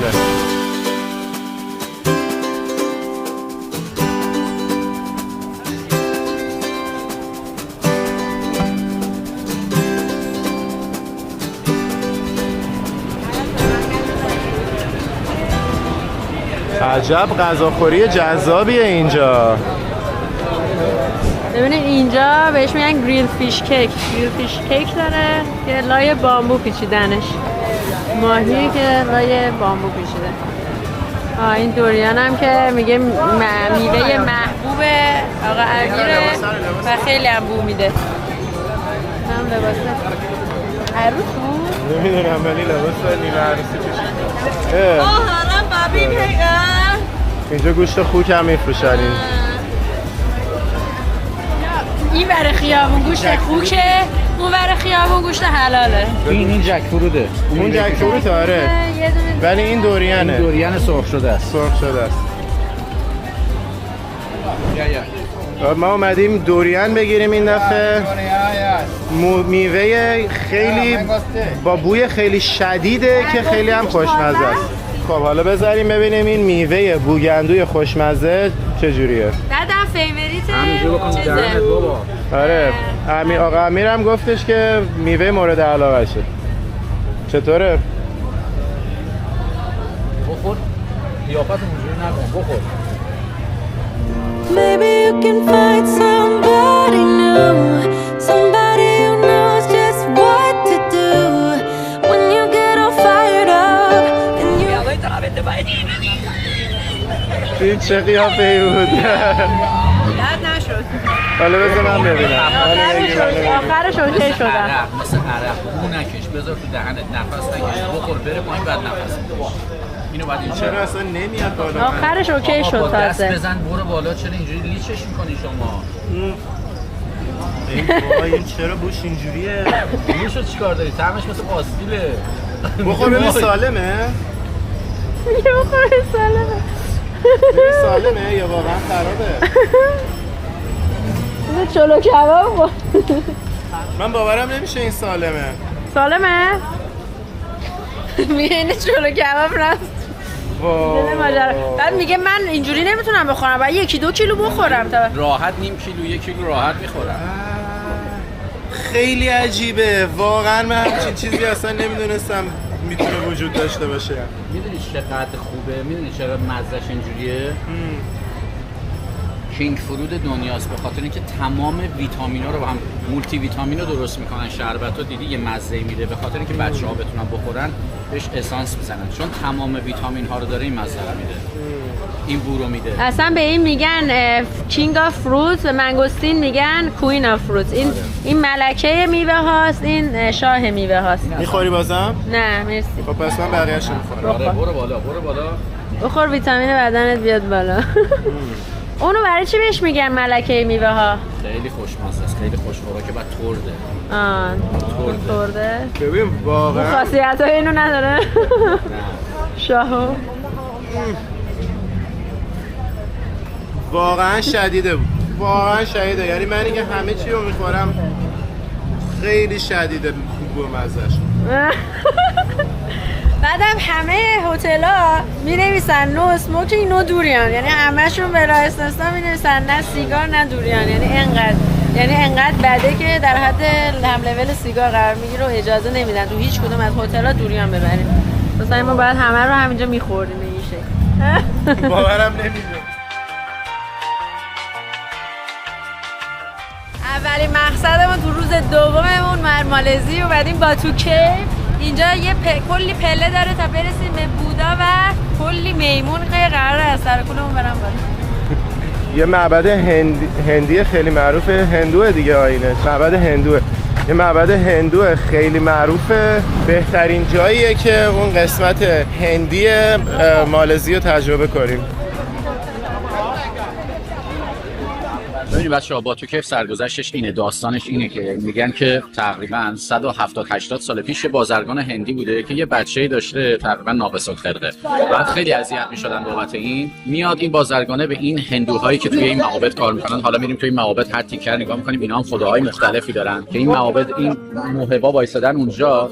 میاد میگه که خیلی من نمیتونم ببرمش یه معبدی که همه هستن، باید برم یه جایی که خلوت باشه. خب خلوت باشه بریم اونجا. میگه که من این غارو دارم، میفرسته میاد اینجا، اون راهب با 2 نفر راهب دیگه با بچه بلند میشن میان اینجا، بچه رو میزنن اینجا. خب حالا اینجا رو نگه داریم، یه فلش بک بزنیم بریم الان. اینا 4 تا خدا دارن، خدای اصلیشون شیواست، خدای مادرشون ویشگا و خدای مورگان و خدای گانیش که اون داره. یه روزی شیوا که پدر اینا بوده میاد صدا میکنه بچه‌هاشو، میگه بچه‌ها بیاین هر کسی بره دنیا رو بچرخه و بهترین چیز رو بیاره، من این عصای قدرت رو میدم بهش. مورگان بلا فاصله میاد پدر مادرش رو میذاره وسط و دورش میچرخه. هندی‌ها اگر دیده باشین تو مراسم عقدشون میخوان ازدواج بکنن دور یه آتیشی میچرخن. این از اونجا نشأت گرفته. خب پدر عصای قدرت رو میده به این گانیش، ناراحت میشه. گانیش بهش برمیخوره و میگه نه من میرم دنیا رو میچرخم، شاید یه چیز بهتری بتونم پیدا بکنم. میره میچرخه. خب دیگه حالا ریشاش بلند شده بوده، بعدش هم وقتی برمیاد ریشاش بلند شده بوده، یه مقدار تحت چهره پیدا کرده بوده اینا. میاد میره دمر خوابیده بوده رو تخت مادرش.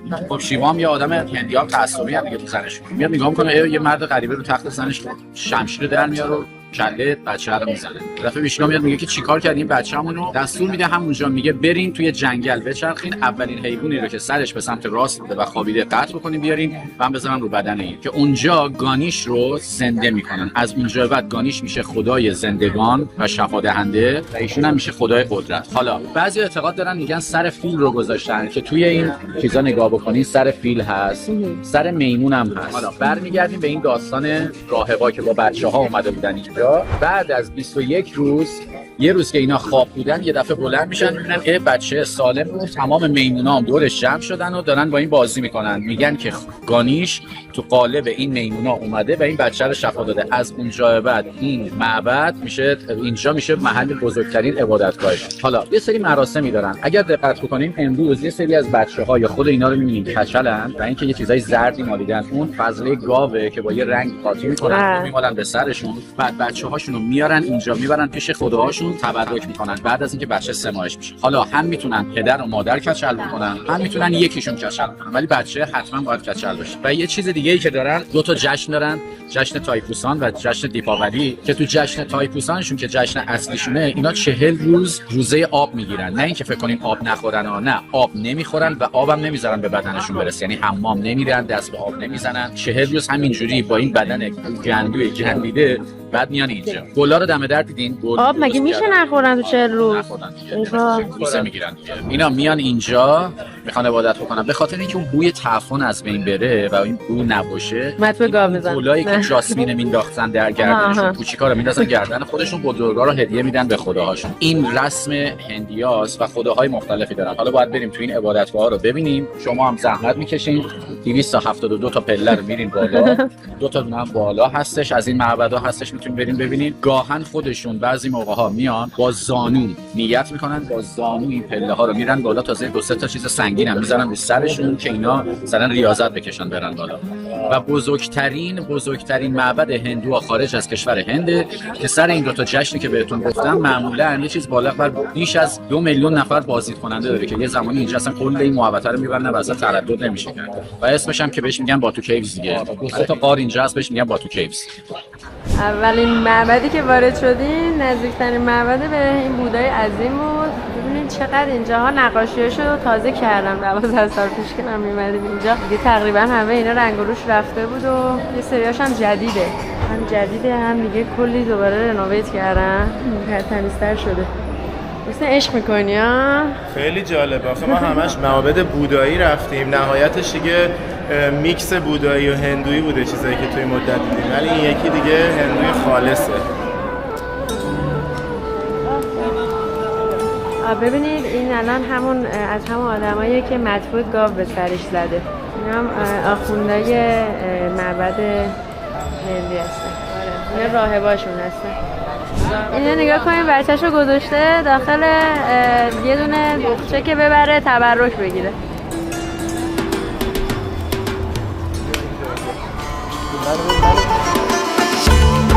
شروع بالا رفتن از 272 تا پله.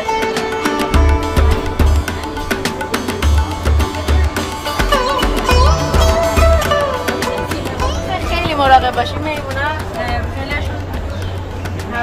دزدن؟ آره فکر میشه اینا رو به دزدن ببرن. دوباره رسیدیم به اینا، همچنان دارن بچه رو با بخچه میبرن بالا. با 2 تا چوب بامبو و یه دونه نانو درست کردن. بچه رو همجوری انداختن توش.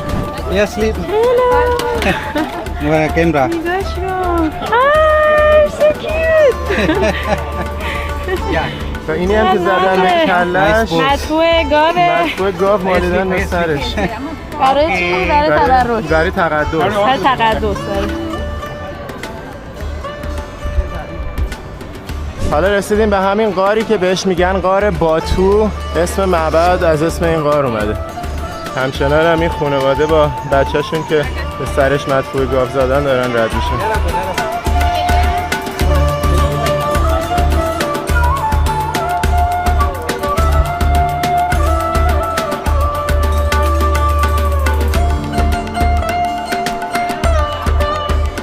بعد از طی کردن 273 پله الان این بچه رو رسوندن به مقصد تبرکش. حالا اینم مرحله آخر تبرک بچه.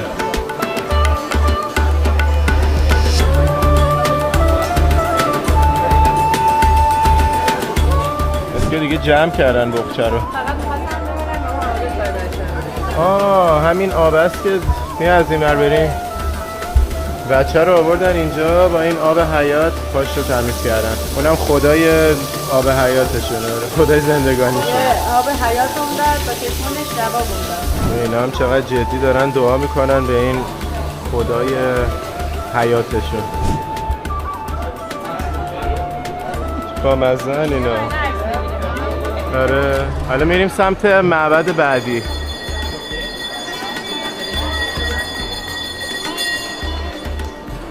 کودکستان رسما همین بچه‌هاشون رو پاشوره میکنن. اینم از معبد دومی که از وقتی وارد غار شدیم دیدیم. معبد چه بهش میگن؟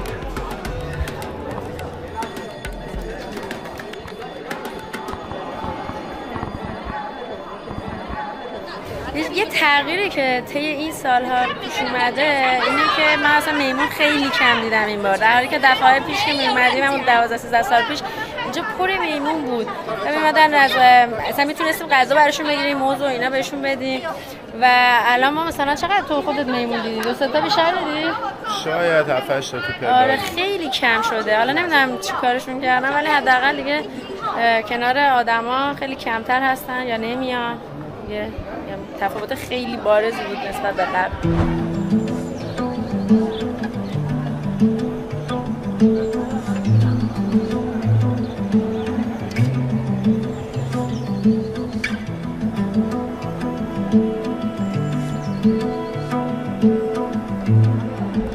این هم میمونایی که نیکا خیلی دلش براشون تنگ شده بود و خیلی نگرانشون بود. الان اومدیم دیدیم همشون روی این دیواره دارن از اینجا این فیلم رو می‌بینن. آره. واه چقدر زیادن.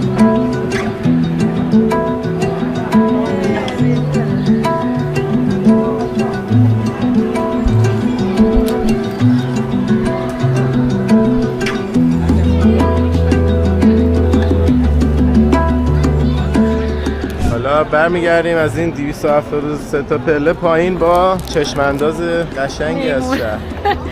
با چشمانداز قشنگی از میمون‌ها. اینو ببینید الان چقدر برای خودش ریلکس نشسته داره سیب می‌زنه. سیبه یا آناناس؟ آناناسه. خیلی هم دوست داره مثل اینکه. من نگاه کن. ما اومدیم در کنار این میمون زیبا. واسه اینجا نگاه کن.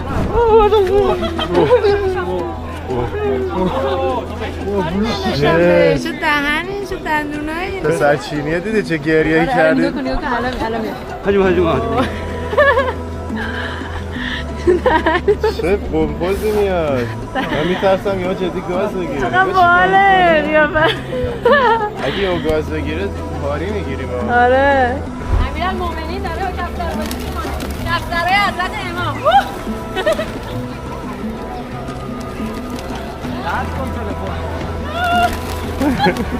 خیلی حال میده.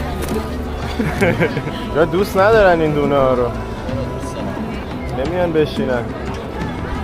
یواش یواش اعتماد باید کسب کنه. امیرالمومنین بریم معبد بعدی. بریم معبد بعدی که دیر کردیم. همینجوری 3 ساعت عقبیم از برنامه. این هم یه بچه دیگه که آوردن برای تبرک. حالا منم میخوام اینجا مقدس بشم.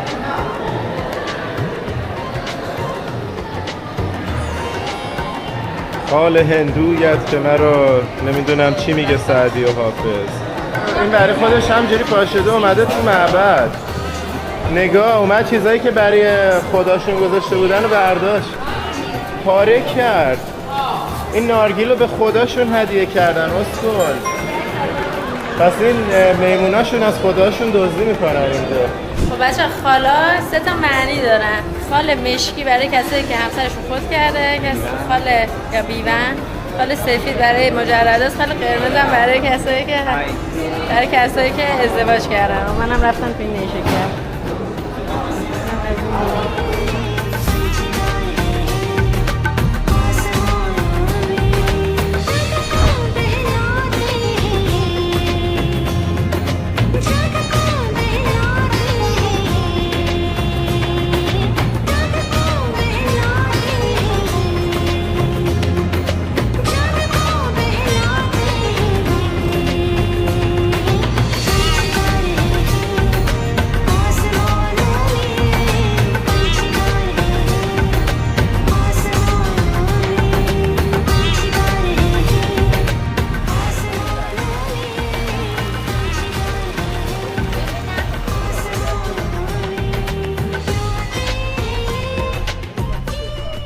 رسیدیم به مقصد بعدیمون، دهکده فرانسویا. خب امیر جون توضیح بده دهکده فرانسویا چیه؟ خب این دهکده رو به خاطر این درست کردن که گفتم توی پوتراژویا هم بهتون توضیح دادم. گفتم آقای مهاتیر محمد نخست وزیرشون گفت مالایی‌ها هنوز انقدر ثروتمند نشدن که بتونن برن همه جای دنیا رو ببینن. من نمونه ای از تمام جاهای قشنگ دنیا رو توی مالزی میارم که بتونن بسازن.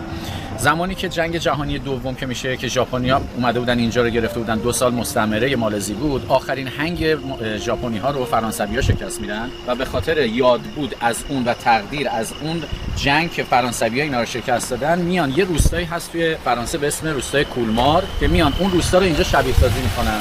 کولمار اینجا تروپیکال کولمار. حالا اون روستای کولمار اونجا مردم‌ها زندگی میکنن، اینجا کردنش هتل و دور اطرافش زمینای گلف و سوارکاری و اینجور چیزا داره که مردمای خود مالزی میان اینجا اقامت میکنن برای تفریحشون. حالا یه هفته 10 روز اینجا زندگی میکنن و از طبیعت اینجا استفاده میکنن. آره اگه نمیتونن برن فرانسه میان اینجا فرانسه رو میبینن، دهکده فرانسوی رو، و حتی از کشورهای دیگه هم میان که این شهرک‌ها رو ببینن.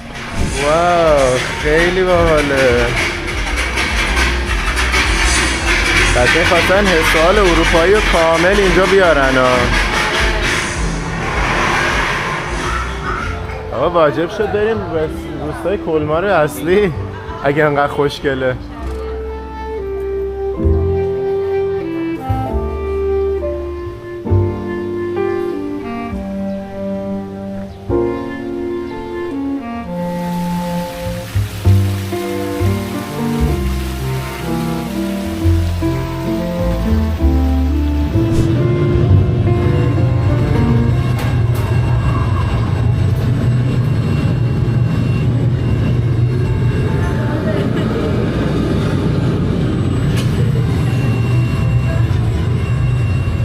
ما بالاخره تونستیم این ویاره رو بریم. تو تایلند هم یه بار یه جا دیدیمش کسی نبود از همون پول بگیره راش بندازه، اینجا بالاخره رفتیم.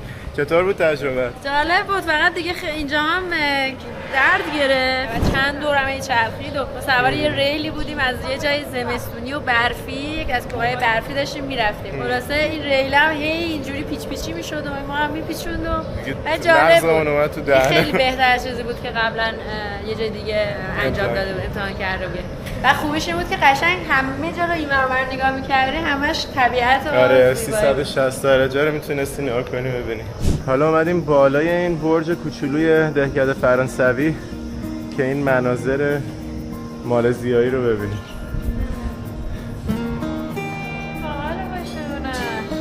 آره اینم از فتوکپی کلمار فرانسه. البته خود کلمار یه دریاچه وسط این روستاش داره، خیلی هم خوشگله و ما فعلا برنامه داریم که تابستون چند ماه دیگه به اونجا هم سفر کنیم. اگه سابسکرایب نکردین سابسکرایب کنید که ماجراهای اروپامون هم از دست ندید. و البته هنوز از این سفر آسیا هم 5 تا کشور مونده. لاف کلمار هم داره. قشنگ آلاف نیویورک تو مالزی بیشتر از همه جا دیدیم.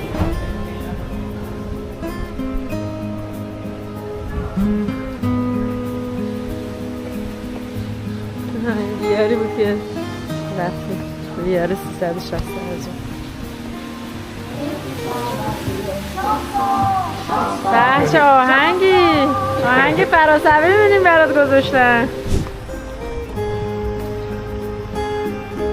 این قلعه هم که اینجا درست کردن تالار عروسیه. به نظر اینجا عروسی میگیرن، قشنگ پشتشه پشتش هم پارکینگه.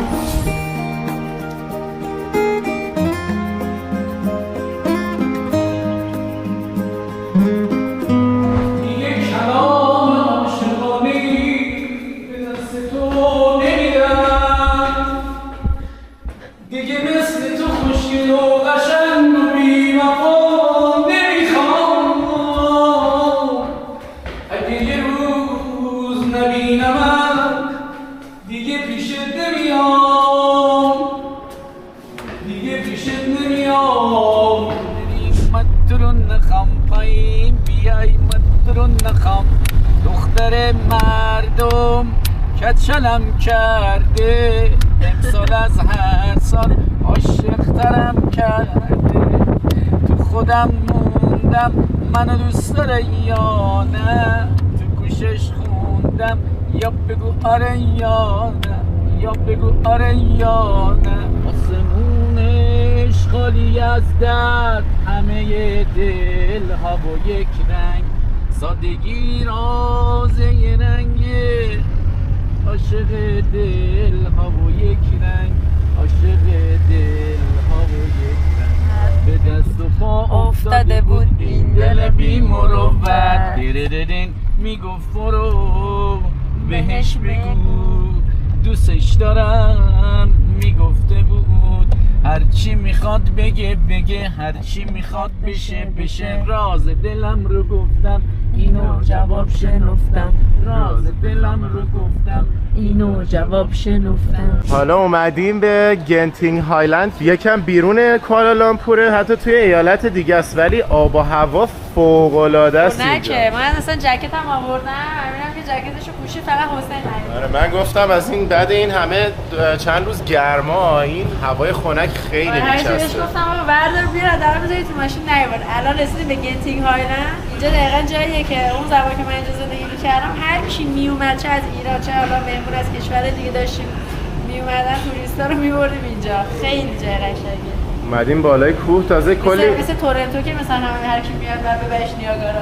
کلی از کوه اومدیم بالا با ماشین. حالا تازه قراره با تلکابین بریم بالاتر. البته من یه ژاکت توی بطری آبجو آوردم. راجع به این کلا مجموعه گنتینگ که کی ساخته، اینا چجوری ساخته و برای چی ساختن، این صاحبشه. خب سال 2007 فوت میکنه. تنها کسی هم هستش که تو مالزی 5 تا لقب گرفته. تون 1، سری 2، داتو 3، سری انگلیسی 4، داکتر 5. 5 تا لقب داره. بعد لیم گوه تون، مثل همون گوتو بود. ببینید این آقای لیم گوهتونگ وقتی که 17 سالش بود میاد اینجا، داییش اینجا بوده، داییش اینجا زندگی می‌کرده. از کسایی بودن که از چین مهاجرت می‌کنن زمانی که کمونیست میشه میان اینجا. بعد چینیان بیشتر تو معادن اینجا کار می‌کردن. داییش تو کار ضایعات آهن و معدن و اینا بوده. چینیان کلا تو فرهنگشون قمار کردن هستش، یعنی بعد از کارشون همیشه دوست دارن قمار کنن یا هر ساعتی پیدا می‌کنن دوست دارن قمار بکنن. این آقای لیم گوهتون هم همیشه تو ذهنش یه آرزویی داشته که یه جایی رو درست کنه، هتل چینی‌ها رو جمع بکنه اونجا و یه قمارخونه درست بکنه که مثلا همه رو جمع بکنه دور هم دیگه. زمانی که ژاپن مالزی رو ترک میکنه با رکود اقتصادی شدیدی ژاپن روبرو میشه که از نظر اقتصادی شکست خورده بودن، اینا میان اون زمان خودش و داییش $1,000,000 اون موقع دلار مالزی بوده به دولت وام میدن و دولت نمیتونه برگردونه. این میگه که پس یه جایی رو به من بدین که من بتونم کازینو بزنم، هتل بزنم. میگه اینجا کشور اسلامی نمیشه. میره کتابای اسلامی رو میخونه و تحقیق میکنه، میبینه که تو کشور اسلامی 2 جا میشه کازینو زد، یک زیر دریا، 2 شهری که بالای ابرها باشه.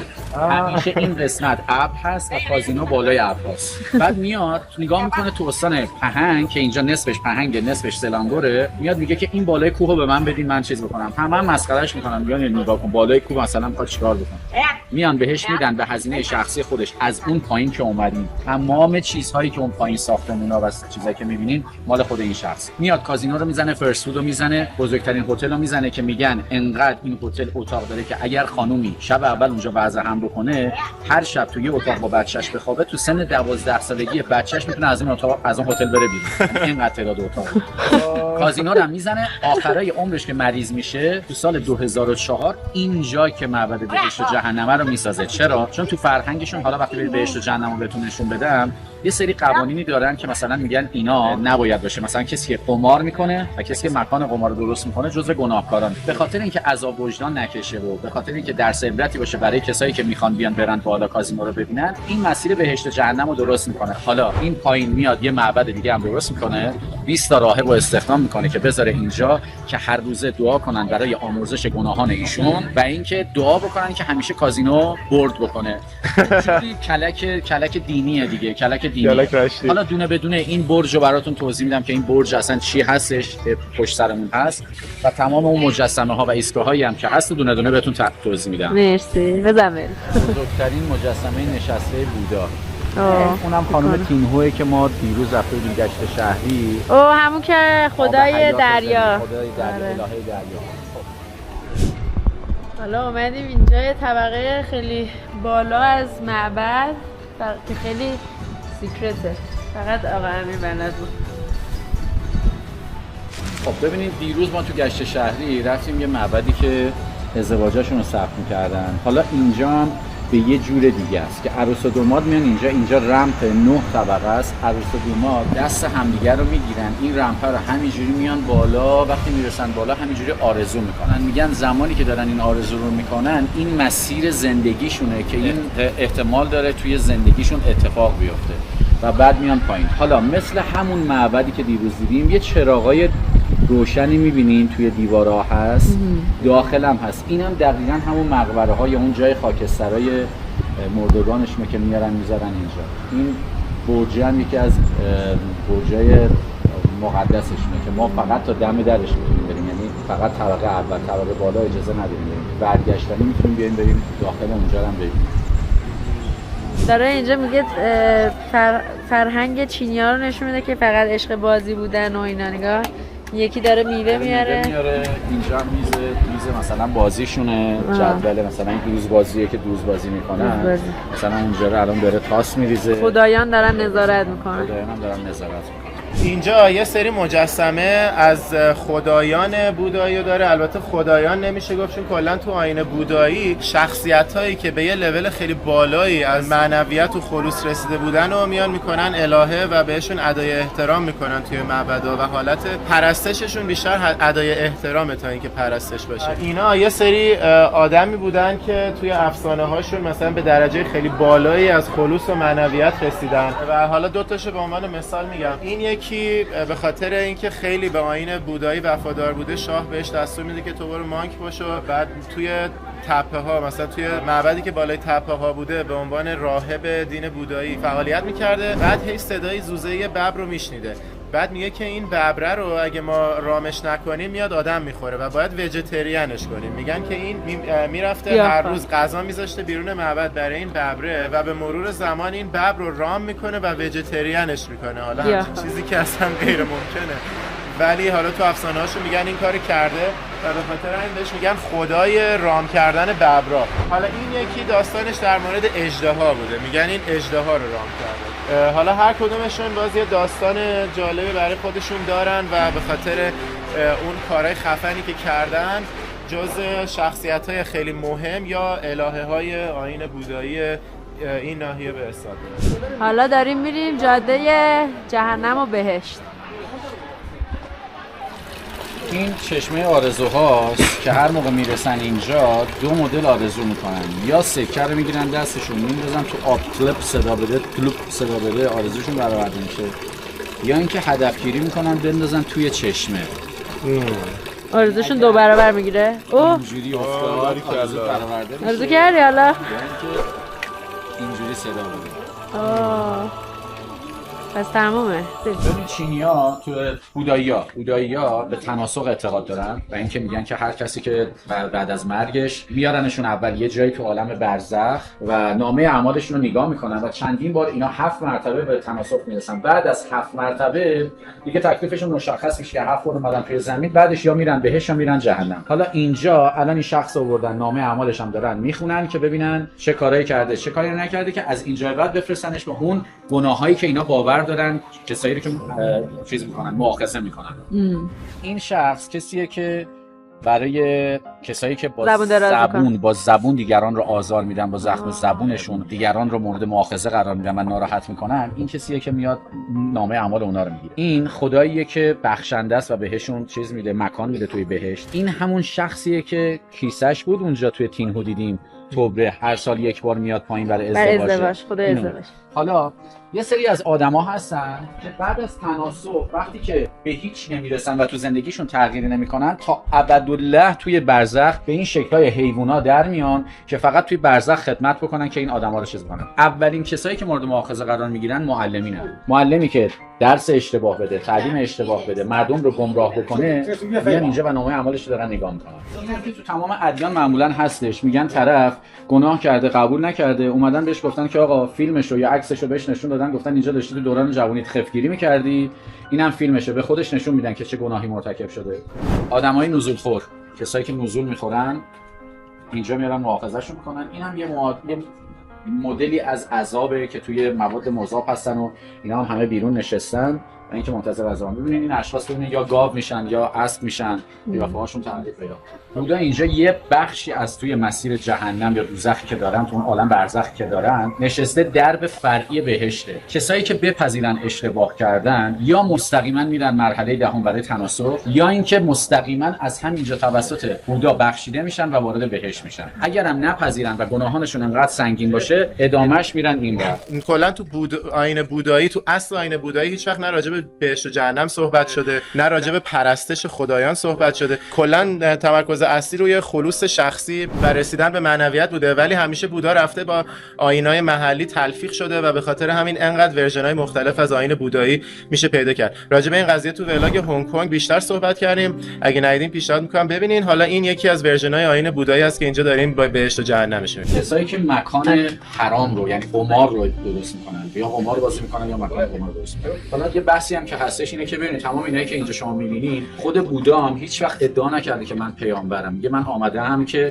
راه و روش درست زندگی کردن رو به شما یاد بدم، که حالا بر اساس اون چیزهایی که باورهایی که مردم داشتن اینا با هم دیگه قاطی شده و به یه همچین نتیجه‌ای رسیدن که اینا رو گذاشتن اینجا. مدل عذابای دیگه است، کسی که با زخم زبونش دیگران رو آزار میده، زبونش از حلقومش میکشن بیرون. اینجا دو تا شخص میتونن دو تا غریبه باشن، دو تا زن و شوهر باشن، گناهی رو انجام دادن، این میندازه گردن اون میندازه گردن اون، یکی جفتشون رو میارن با هم دیگه رو دربه میکنن که مشخص بشه که کی گناهکار بوده و کی گناهکار. این چرا زبونش بلنده؟ انقدر که گناهانشون زیاده، یعنی اینکه منظور داره نشون میده که خیلی مثلا صحبت کرده در اون. آها. اینم بخشی از مدل عذاب پایین مال آقایون رو دیدیم که تو مواد مذاب بودن، اینجا مال خانوماست. اینجا هم کسایی که حیوانات رو آزار میدن، چون توی تناسخ اینا میگن که انسان‌ها شاید تبدیل بشن به انواع اقسام حیوانات دیگه. اینا هم کسایی که حیوانات رو آزار میدن، حالا یا سنگ میزنن یا میکشن، پرنده‌ها رو میکشن. خیلی جالبه که مثلا یه همچین چیزی رو دارن ولی خودشون مثلا حیوان و خروس رو میخورن، مرغ رو میخورن، نمیدونم میمون میخورن، گربه میخورن، همه این کارا رو میکنن، ولی منتهای مرتبه ایستگاهی رو دارن برای اینکه کسایی که حیوانات رو آزار میدن. عجیبه. یه پیام خاص برای دوستانی که میرن پاتایا ویتنام دارم. آقایون عزیزی که میرین ویتنام، میرین پاتایا تایلند، خانوم هایی که تنشون رو در اختیار کسی میدن، آقایونی که مکان شرب حرام درست میکنن و مکانهای سکسی درست میکنن، نه عذابشون اینه. حالا بریم بازم پاتایا نگاه بکنیم. حالا ما پاتایا نرفتیم ولی پوکت و یه بانکوک رفتیم که اون ولاگاش اگه ندیدیم ببینین، اون خیابونه هم توشه. الان مثل اینکه قراره همه در عذاب. آره اونا در عذاب خواهند بود، نه ما که ویدیو گرفتیم. چقدر قشنگی از اینجا. ایستگاه ششم، ایستگاهی که کسی ادیان گذشته یا دینهای جدید یا هر دین دیگه ای رو مسخره کنه، اهم از خداشون و پیغمبرشون و حتی دینو. یه چیز جالبی که هست، این ایستگاه هایی که اینجاست رو شما میتونید تو گوگل سرچ بکنید. این 10 تا ایستگاه توی گوگل اصلا توی آیین بودیسم اومده که توضیحات کامل داده که چی هستش، رو قشنگ توی گوگل سرچ بکنید هستش. اینم مدل عذاباییه که انجام میدن دیگه. ایستگاه هفتم، اشخاصی که از کودکان به عنوان کودک کار و برده های جنسی استفاده میکنن از بچه ها، میارنشون اینجا و پروندهشون رو بررسی میکنن. این هم یه مدل دیگه از عذابهایی هستش که میبینیم. کسایی که به بزرگتراشون علل خصوص پدر مادر خودشون و پدر مادر همسرشون احترام نمیذارن.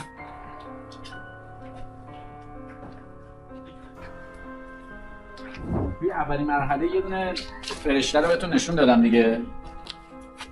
کسایی که با زبونشون دیگران رو آزار میدن یا با حرف زدنشون بین دو تا رفیق، دو تا همسر، دو تا دوست روابط ها رو خراب میکنن و خونه ها مثلا خانواده ها رو از هم دیگه میپاشونن، این آدما رو میارن اینجا.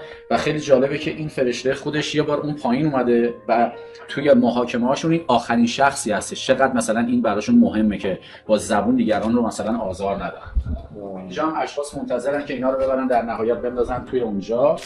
ایستگاه دهم که ایستگاه آخر باشه، از اینجا دیگه میره برای تناسخ. ببین اینجا مرحله تناسخ که یا شخص باید بره جهنم یا باید بره بهشت. اگر قرار بشه بره بهشت، نگاه کنید اینجا رو، یه کلاه زندگانی بهش میدن، حیات دوباره بهش میدن، آب حیات میخوره، اینجا داره مینوشه که بیاد این مسیر رو بره پایین. میتونه اون شخصی که میخواد بره به بهشت، اگر همسرش هم لول خودش باشه، همسر خودش هم تقاضا بکنه که تو اون بهشت با خودش باشه.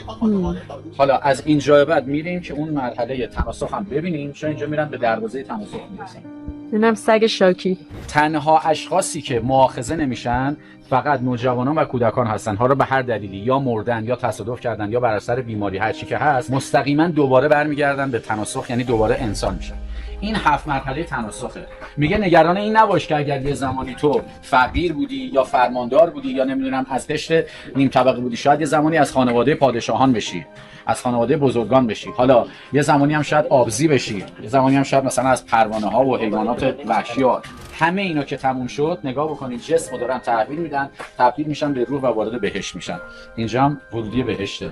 به محض ورود داخل بهشت، شخص خانم تینهو که تو تمام ادیان ما یه خانم مقدس داریم، مثلا توی اسلام شیعه خودمون فاطمه است، توی مسیحیت مریم، توی زرتشتی ونوسه، توی دین بودا هم این خانم تینهوه که میان اینجا آب حیات یا آب زندگانی رو میده. ملکه سبا اونجا نشسته توی اون درشکه و با تمام حوریا و به چیزاش داره میان که خوش آمدگویی کنه به اشخاصی که وارد بهشت دارن میشن. خب پس اگه وارد بهشت میشن، پی قراره دوباره به زمین برگردن یه موجود دیگه بر نمیگردن دیگه.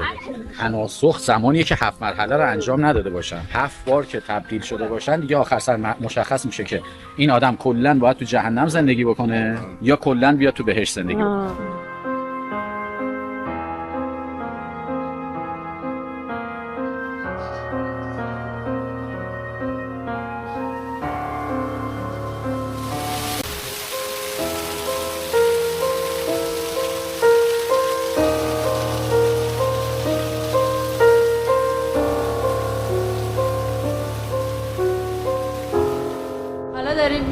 سوار این تلکابینا بشیم و بریم سمت کازینو، تنها کازینوی مالزی. حالا با تلکابین داریم میریم سمت کازینو. الان سوار شدیم. دو نفرم اینجا. دهن بخون. نه مگه میشه بخونیم؟ اشکال نداره. اوکیه. اینا هم میان. اینا زیرنویس میزنن. خواهش میکنم نکنم این کارو. بچه طول این تلکابین 3 کیلومتر و 400 متره که در عرض 10 دقیقه خیلی نسبت به تلکابین سرعتش خیلی بالاست. این تلکابین سرعتش بالاست. آلمانیا طراحی این تلکابین کرده. زیر نظر کمپانی آلمانی است. این ساختمون اولی که می‌بینید این تمام پرسنل گنتین که اینجا کار میکنن همه اینجا زندگی میکنن یا خود امامزاده داماد.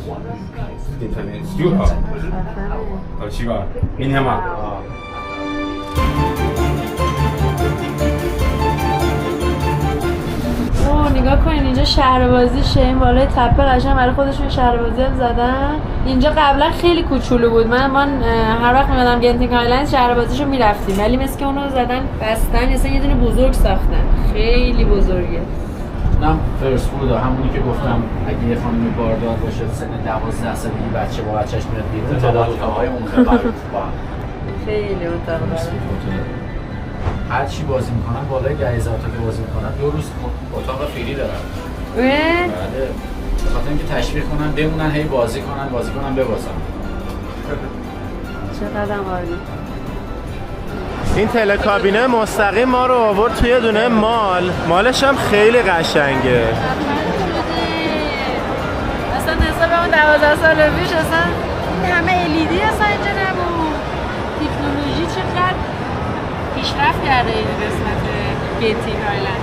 انقدر توریستی شده ها و انقدر که اینا پول آوردن این چینی‌ها اینجا کازینو بازی کردن، اینا حسابی اینجا رو بزرگش کردن. این یکی رستوران اسمش از کم کیچن، غذاهاش کمه. ببین اینجا ادونچرلند دارن، یعنی شهر ماجراجویی. اینجا اومدیم برای غذا کلی تنوع داره، خودمون تو ظرف میکشیم بعد تهش که میریم اونجا برامون قیمت رو حساب میکنه.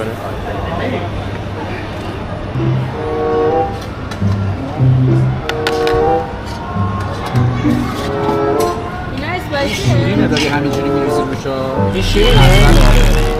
لامصب انقدر تنوعش بالاست که دیگه آدم نمیدونه چجوری همه رو امتحان کنه. این هم از غذاهایی که ما گرفتیم حالت بوفه داشت ولی بعدا فهمیدیم که برای دونه دونهش باید پول میدادیم.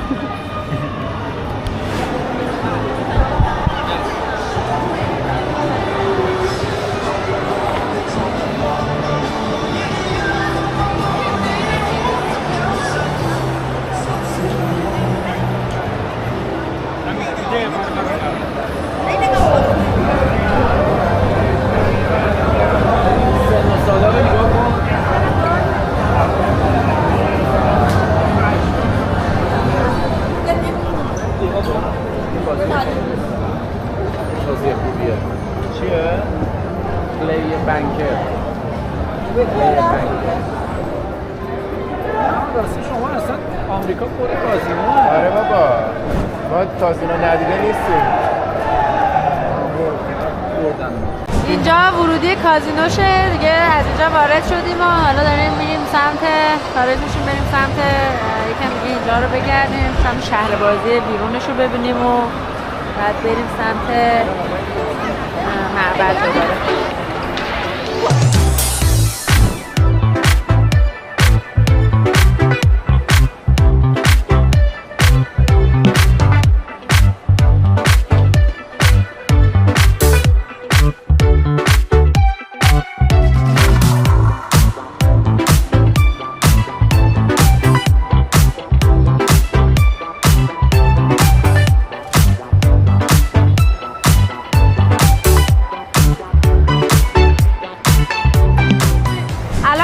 قسمت دنیای VR ویرچوال ریالیتی. نگاه کنید مثلا قسمت چتر بازی داری که سوارش میشی انگار داری چتر بازی میکنی.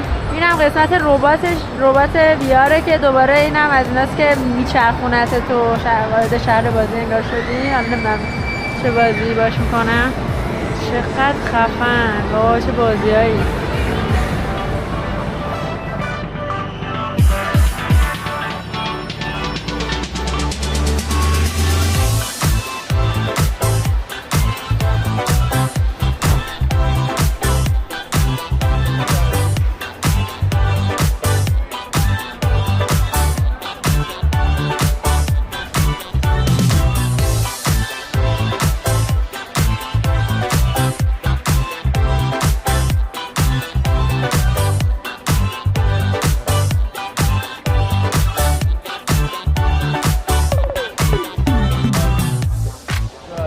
بچه اینجا اینقدر بزرگه که یه مالم از وسطش در آورده. اینجا همش پر رستورانه.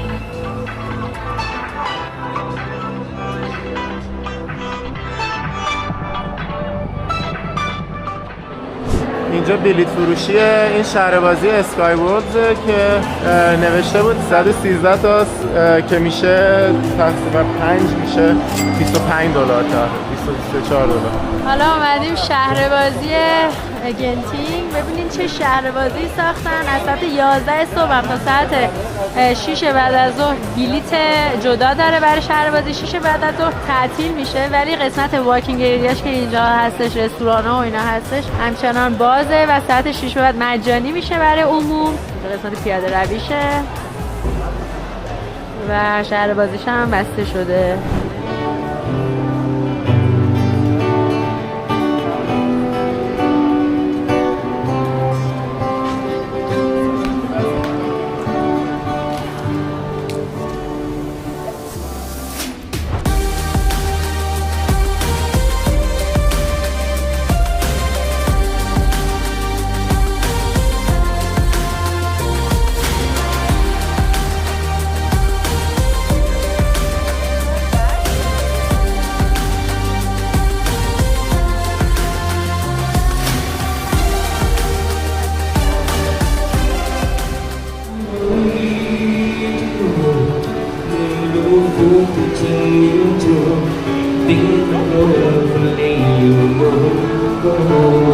چه جالبه اینا همینجوری هی میای بالاتر و بالاتر، بعد این بالاش کلی بار و اینا داره، بار رو پشت بومی هم داره.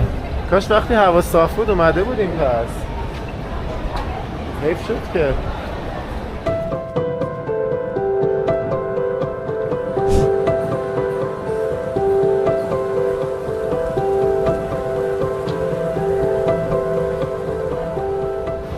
یکی بار رو ببینید چقدر جالبه. حالت بوست داره بالا و پایین. تو غذا کره‌ایه. این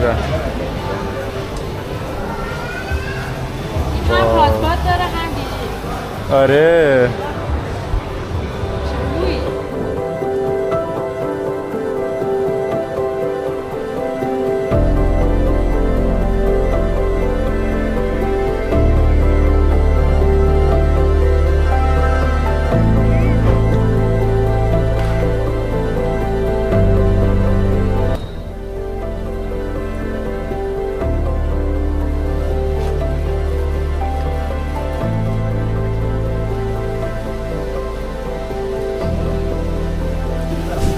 قسمت آخریه که تو معبدش اومدیم، دیدن ماهی ها و قسمت جرقه بازی و آتش بازیشون.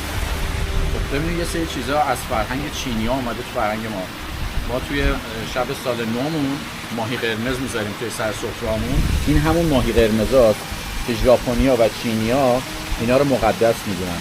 اینا از تو فرهنگ اونا اومده برام. حالا یه چیز دیگه که از فرهنگ ما اومده ببین اینجا، از فرهنگ اینا اومده تو فرهنگ. از فرهنگ اینا اومده تو فرهنگ ما. اینجا میان ترقه هاشون رو آویزون میکنن، نظم میکنن که برای اینکه تمام اون شیاطین و تا اون چیزای پلیدی و بدی که از بدنش هست به خاطر اون تولید صدایی که میکنه از بدنشون بره بیرون. مثل دقیقاً چهارشنبه سوری ما که قبل از شب عید نارنجک و اینجور چیزا بچه‌ها ترقه در میکنن و اینا، دقیقاً همین فرهنگ، همین کالچر هم از اینا اومده توی فرهنگ ما. چرا از ما نرفته باشه اونجا؟ نه از اینا اومده. از کجا مطمئنی؟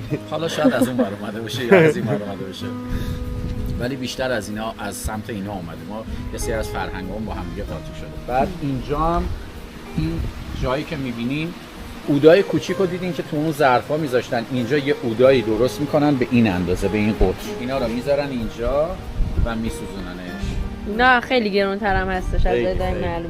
این برای آرزوهای بزرگه. این برای پولدارا. یه سری اوداشون هم که اینجوریه، آرزوهاشون رو می‌نویسن می‌کنن اینجور، طی مثلا 24 روز میسوزه. آره این همینجوری هی ذره ذره میره و ببین مثلا این الان روشنه داره میره که بسوزه. آره نه. اگر نبرد باز بود میتونستیم بود برداریم بیاریم ما هم روشن کنیم.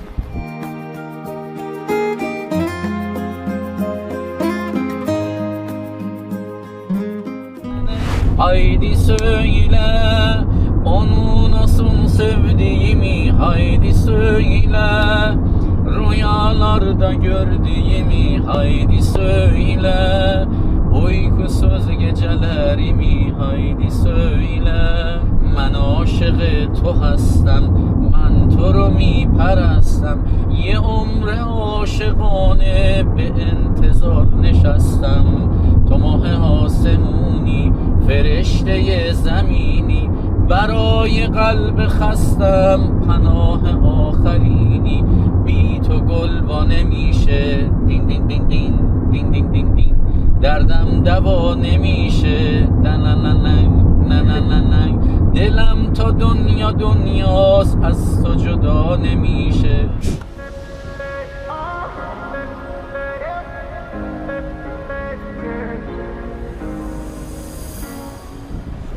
شب آخر توی کوالالامپور برگشتیم از اون گنتینگ، حالا اومدیم که یه سر بریم مال باشکوه پاویلیون رو هم ببینیم. گرونترین مال کوالالامپور. خواستم این پل هوایی رو بهتون نشون بدم چون خیلی جالبه. این پله یه شبکه است که کلی از جاهای مهم مرکز شهر رو به هم وصل کرده. ما از هتلمون مستقیم وارد این راهرو شدیم، بعد به KLCC که همون برج دوقلوهاست، مجموعه اون برج دوقلوهاست راه داره، به پاویلیون راه داره، به کلی هتل‌های دیگه راه داره. الان بیرون مثل اسب بارون میاد. ما خیلی راحت تونستیم بدون اینکه کل زندگیمون خیس بشه از این پله بیایم از هتل بریم پاویلیون. خیلی سیستم جالبی بود برای این همه شبکه این پله همه جا رو به هم وصل کرده.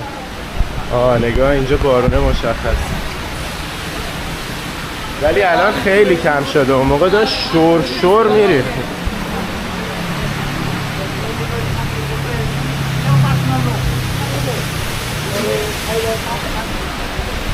و این هم مال پاویلیون که داریم میریم واردش شیم.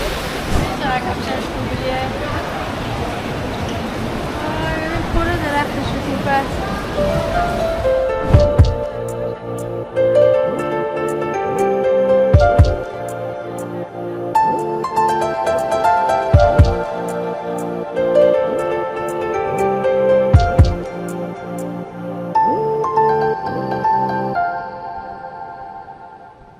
اومدیم یه چند ثانیه زیر بارون راه بریم، نیکا فرار کرد، ولی الان بارونش خیلی کم شده. اینجا تزییناتش واقعا قشنگ بود، گفتم باید بیام حتما.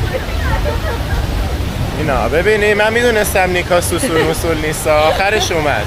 اینم ورودی پاویلیون. حالا میخوایم بریم ببینیم این دیزاین در واقع دکوراسیونشون برای سال نو چینی چه شکلیه. خفن هم از توش در میاد برای سال نو چینی یا نه؟ قطعاً. خیلی من نور پردازی و رنگ اینجا رو دوست دارم.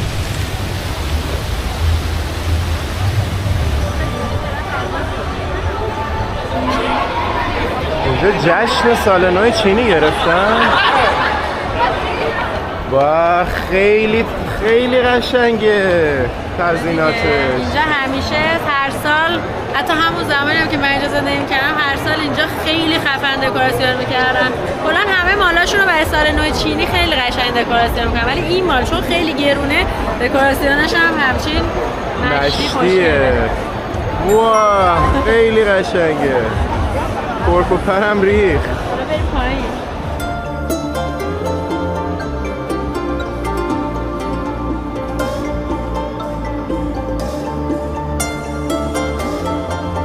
ببینید چند تا از این اجرا گذاشتن. یه اجرای بنفش، یه دونه زرد اینور، دو تا همون بالا زرد و دوباره بنفش.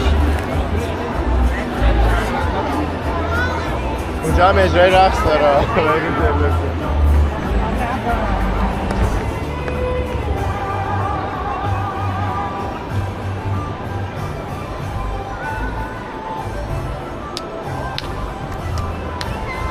حسین خیلی شدیه. آره واقعا آخه خوشحالم اومدیم، نزدیک بود بگیریم بخوابیم چون فردا 3:30 صبح باید بریم فرودگاه، ولی دیگه گفتیم آخرین مقصدمونم بریم و واقعا سورپرایز کرد. اکسپریانس چیز داره اینجا، میتونی لباس بگیری بعد میکاپ هم بکنی برای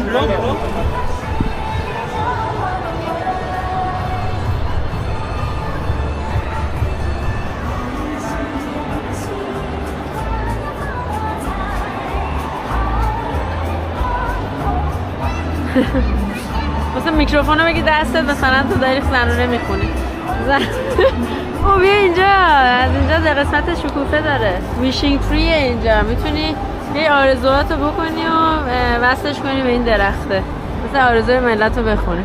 میگه wish that Adele has a stupid year. نوشته امیدوارم که عادل یه سال خیلی احمقانه‌ای داشته باشه و همیشه گاف بمونه. این چی؟ اینا چینیه، اینا خارجی ها نوشتن. آرزو میکنم همیشه خوشحال باشیم. یکی فارسیه. حالا منم آرزو میکنم به امید صلح و آزادی و خوشحالی برای تمام مردم دنیا و آزادی از دیکتاتورها. و آزادی از تمام دیکتاتورها. و یه قلب گنده اینم از آرزوی ما میره بالای درخت، جای بالا.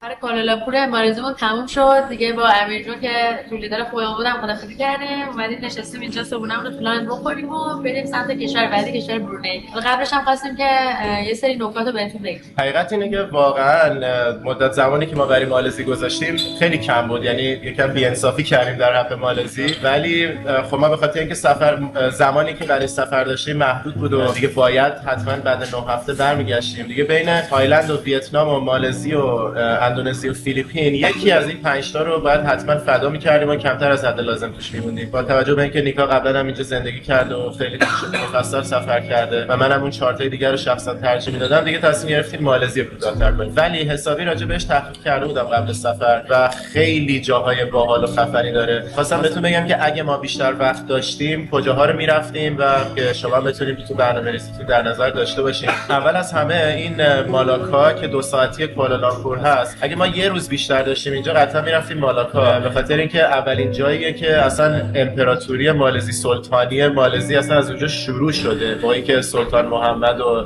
پدرش سلطان اسکندر شاه میان اونجا و مثلا مفهوم واقعی امپراتوری رو بنا میکنن و اسلام رو میارن و اینا از اونجا شروع میشه و بعدش هم پرتغالیا وقتی من اینجا رو مستعمره میکنن باز مثلا تمرکزشون رو مالاکا بوده. به خاطر همین خیلی جنبه‌های تاریخی و فرهنگی داره که ارزش دیدن داره و فقط 2 ساعت با کوالالامپور فاصله داره، یه روزه میشه رفت اون بعد. باز از خود کوالالامپور اگه آدم بخواد بره یه سری جزیره هست سمت غربه که به همشون میگن پولاو فلان، یه پولاو دارن با یه اسمی بعدش و یه دونه اسکله هست به اسم پورت کلنگ که از اونجا میتونیم بریم قایق سوار شیم به بعضی از این جزیره سفر کنیم. من که تحقیق کردم باحال‌تر از همش اسمش هست پولاو کتام که بازار ماهی فروشا داره و آدم میتونه بره یه فاز خیلی محلی و سنتی و مثلا روستایی مالزی رو تجربه کنه. یکم درست خیلی نزدیک به تمام شور و هیجان شلوغی کوالالامپور، ولی میتونی بری یه فضای خیلی محلی و سنتی مالزی رو تجربه کنی. اون مثلا اگه 2 روز بیشتر وقت داشتیم اینا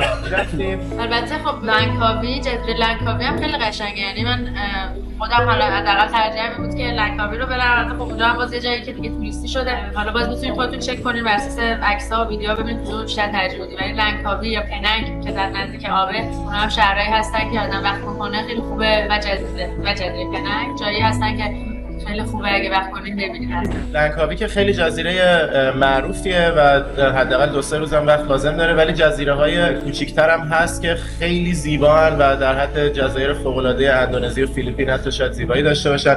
و یکیش که راهنمامون خیلی پیشنهاد کرد جزیره تیومانه از بین تمام جزیره‌های دیگه که میتونین اونم در نظر بگیرین. خلاصه آره دیگه اگه ما 5 روز دیگه وقت داشتیم توی مالزی شاید میتونستیم تمام اینا رو هم بریم، ولی دیگه داریم میریم به سمت مقصد بعدی. آره فقط فقط 3 شب در تو مالزی بودیم، 3 شب و 2 روز. شب آخرم که مستقیم تا بیدار شدیم اومدیم فرودگاه. آره حالا دیگه این تجربه‌های جزیره‌ای و جزیره‌گردی و طبیعت و سواحل فوق‌العاده و غواصی و اینجور چیزایی که تو مالزی میشه داشت دیگه ما توی تایلند و فیلیپین و اندونزی خلاصه کردیم و اون ولاگا رو هم اگه ندیدین ببینید و اونایی که قراره بیاد و هم اگه هنوز سابسکرایب نکردید سابسکرایب کنید که با ما همراه باشید تا ولاگ بعد. بدرود.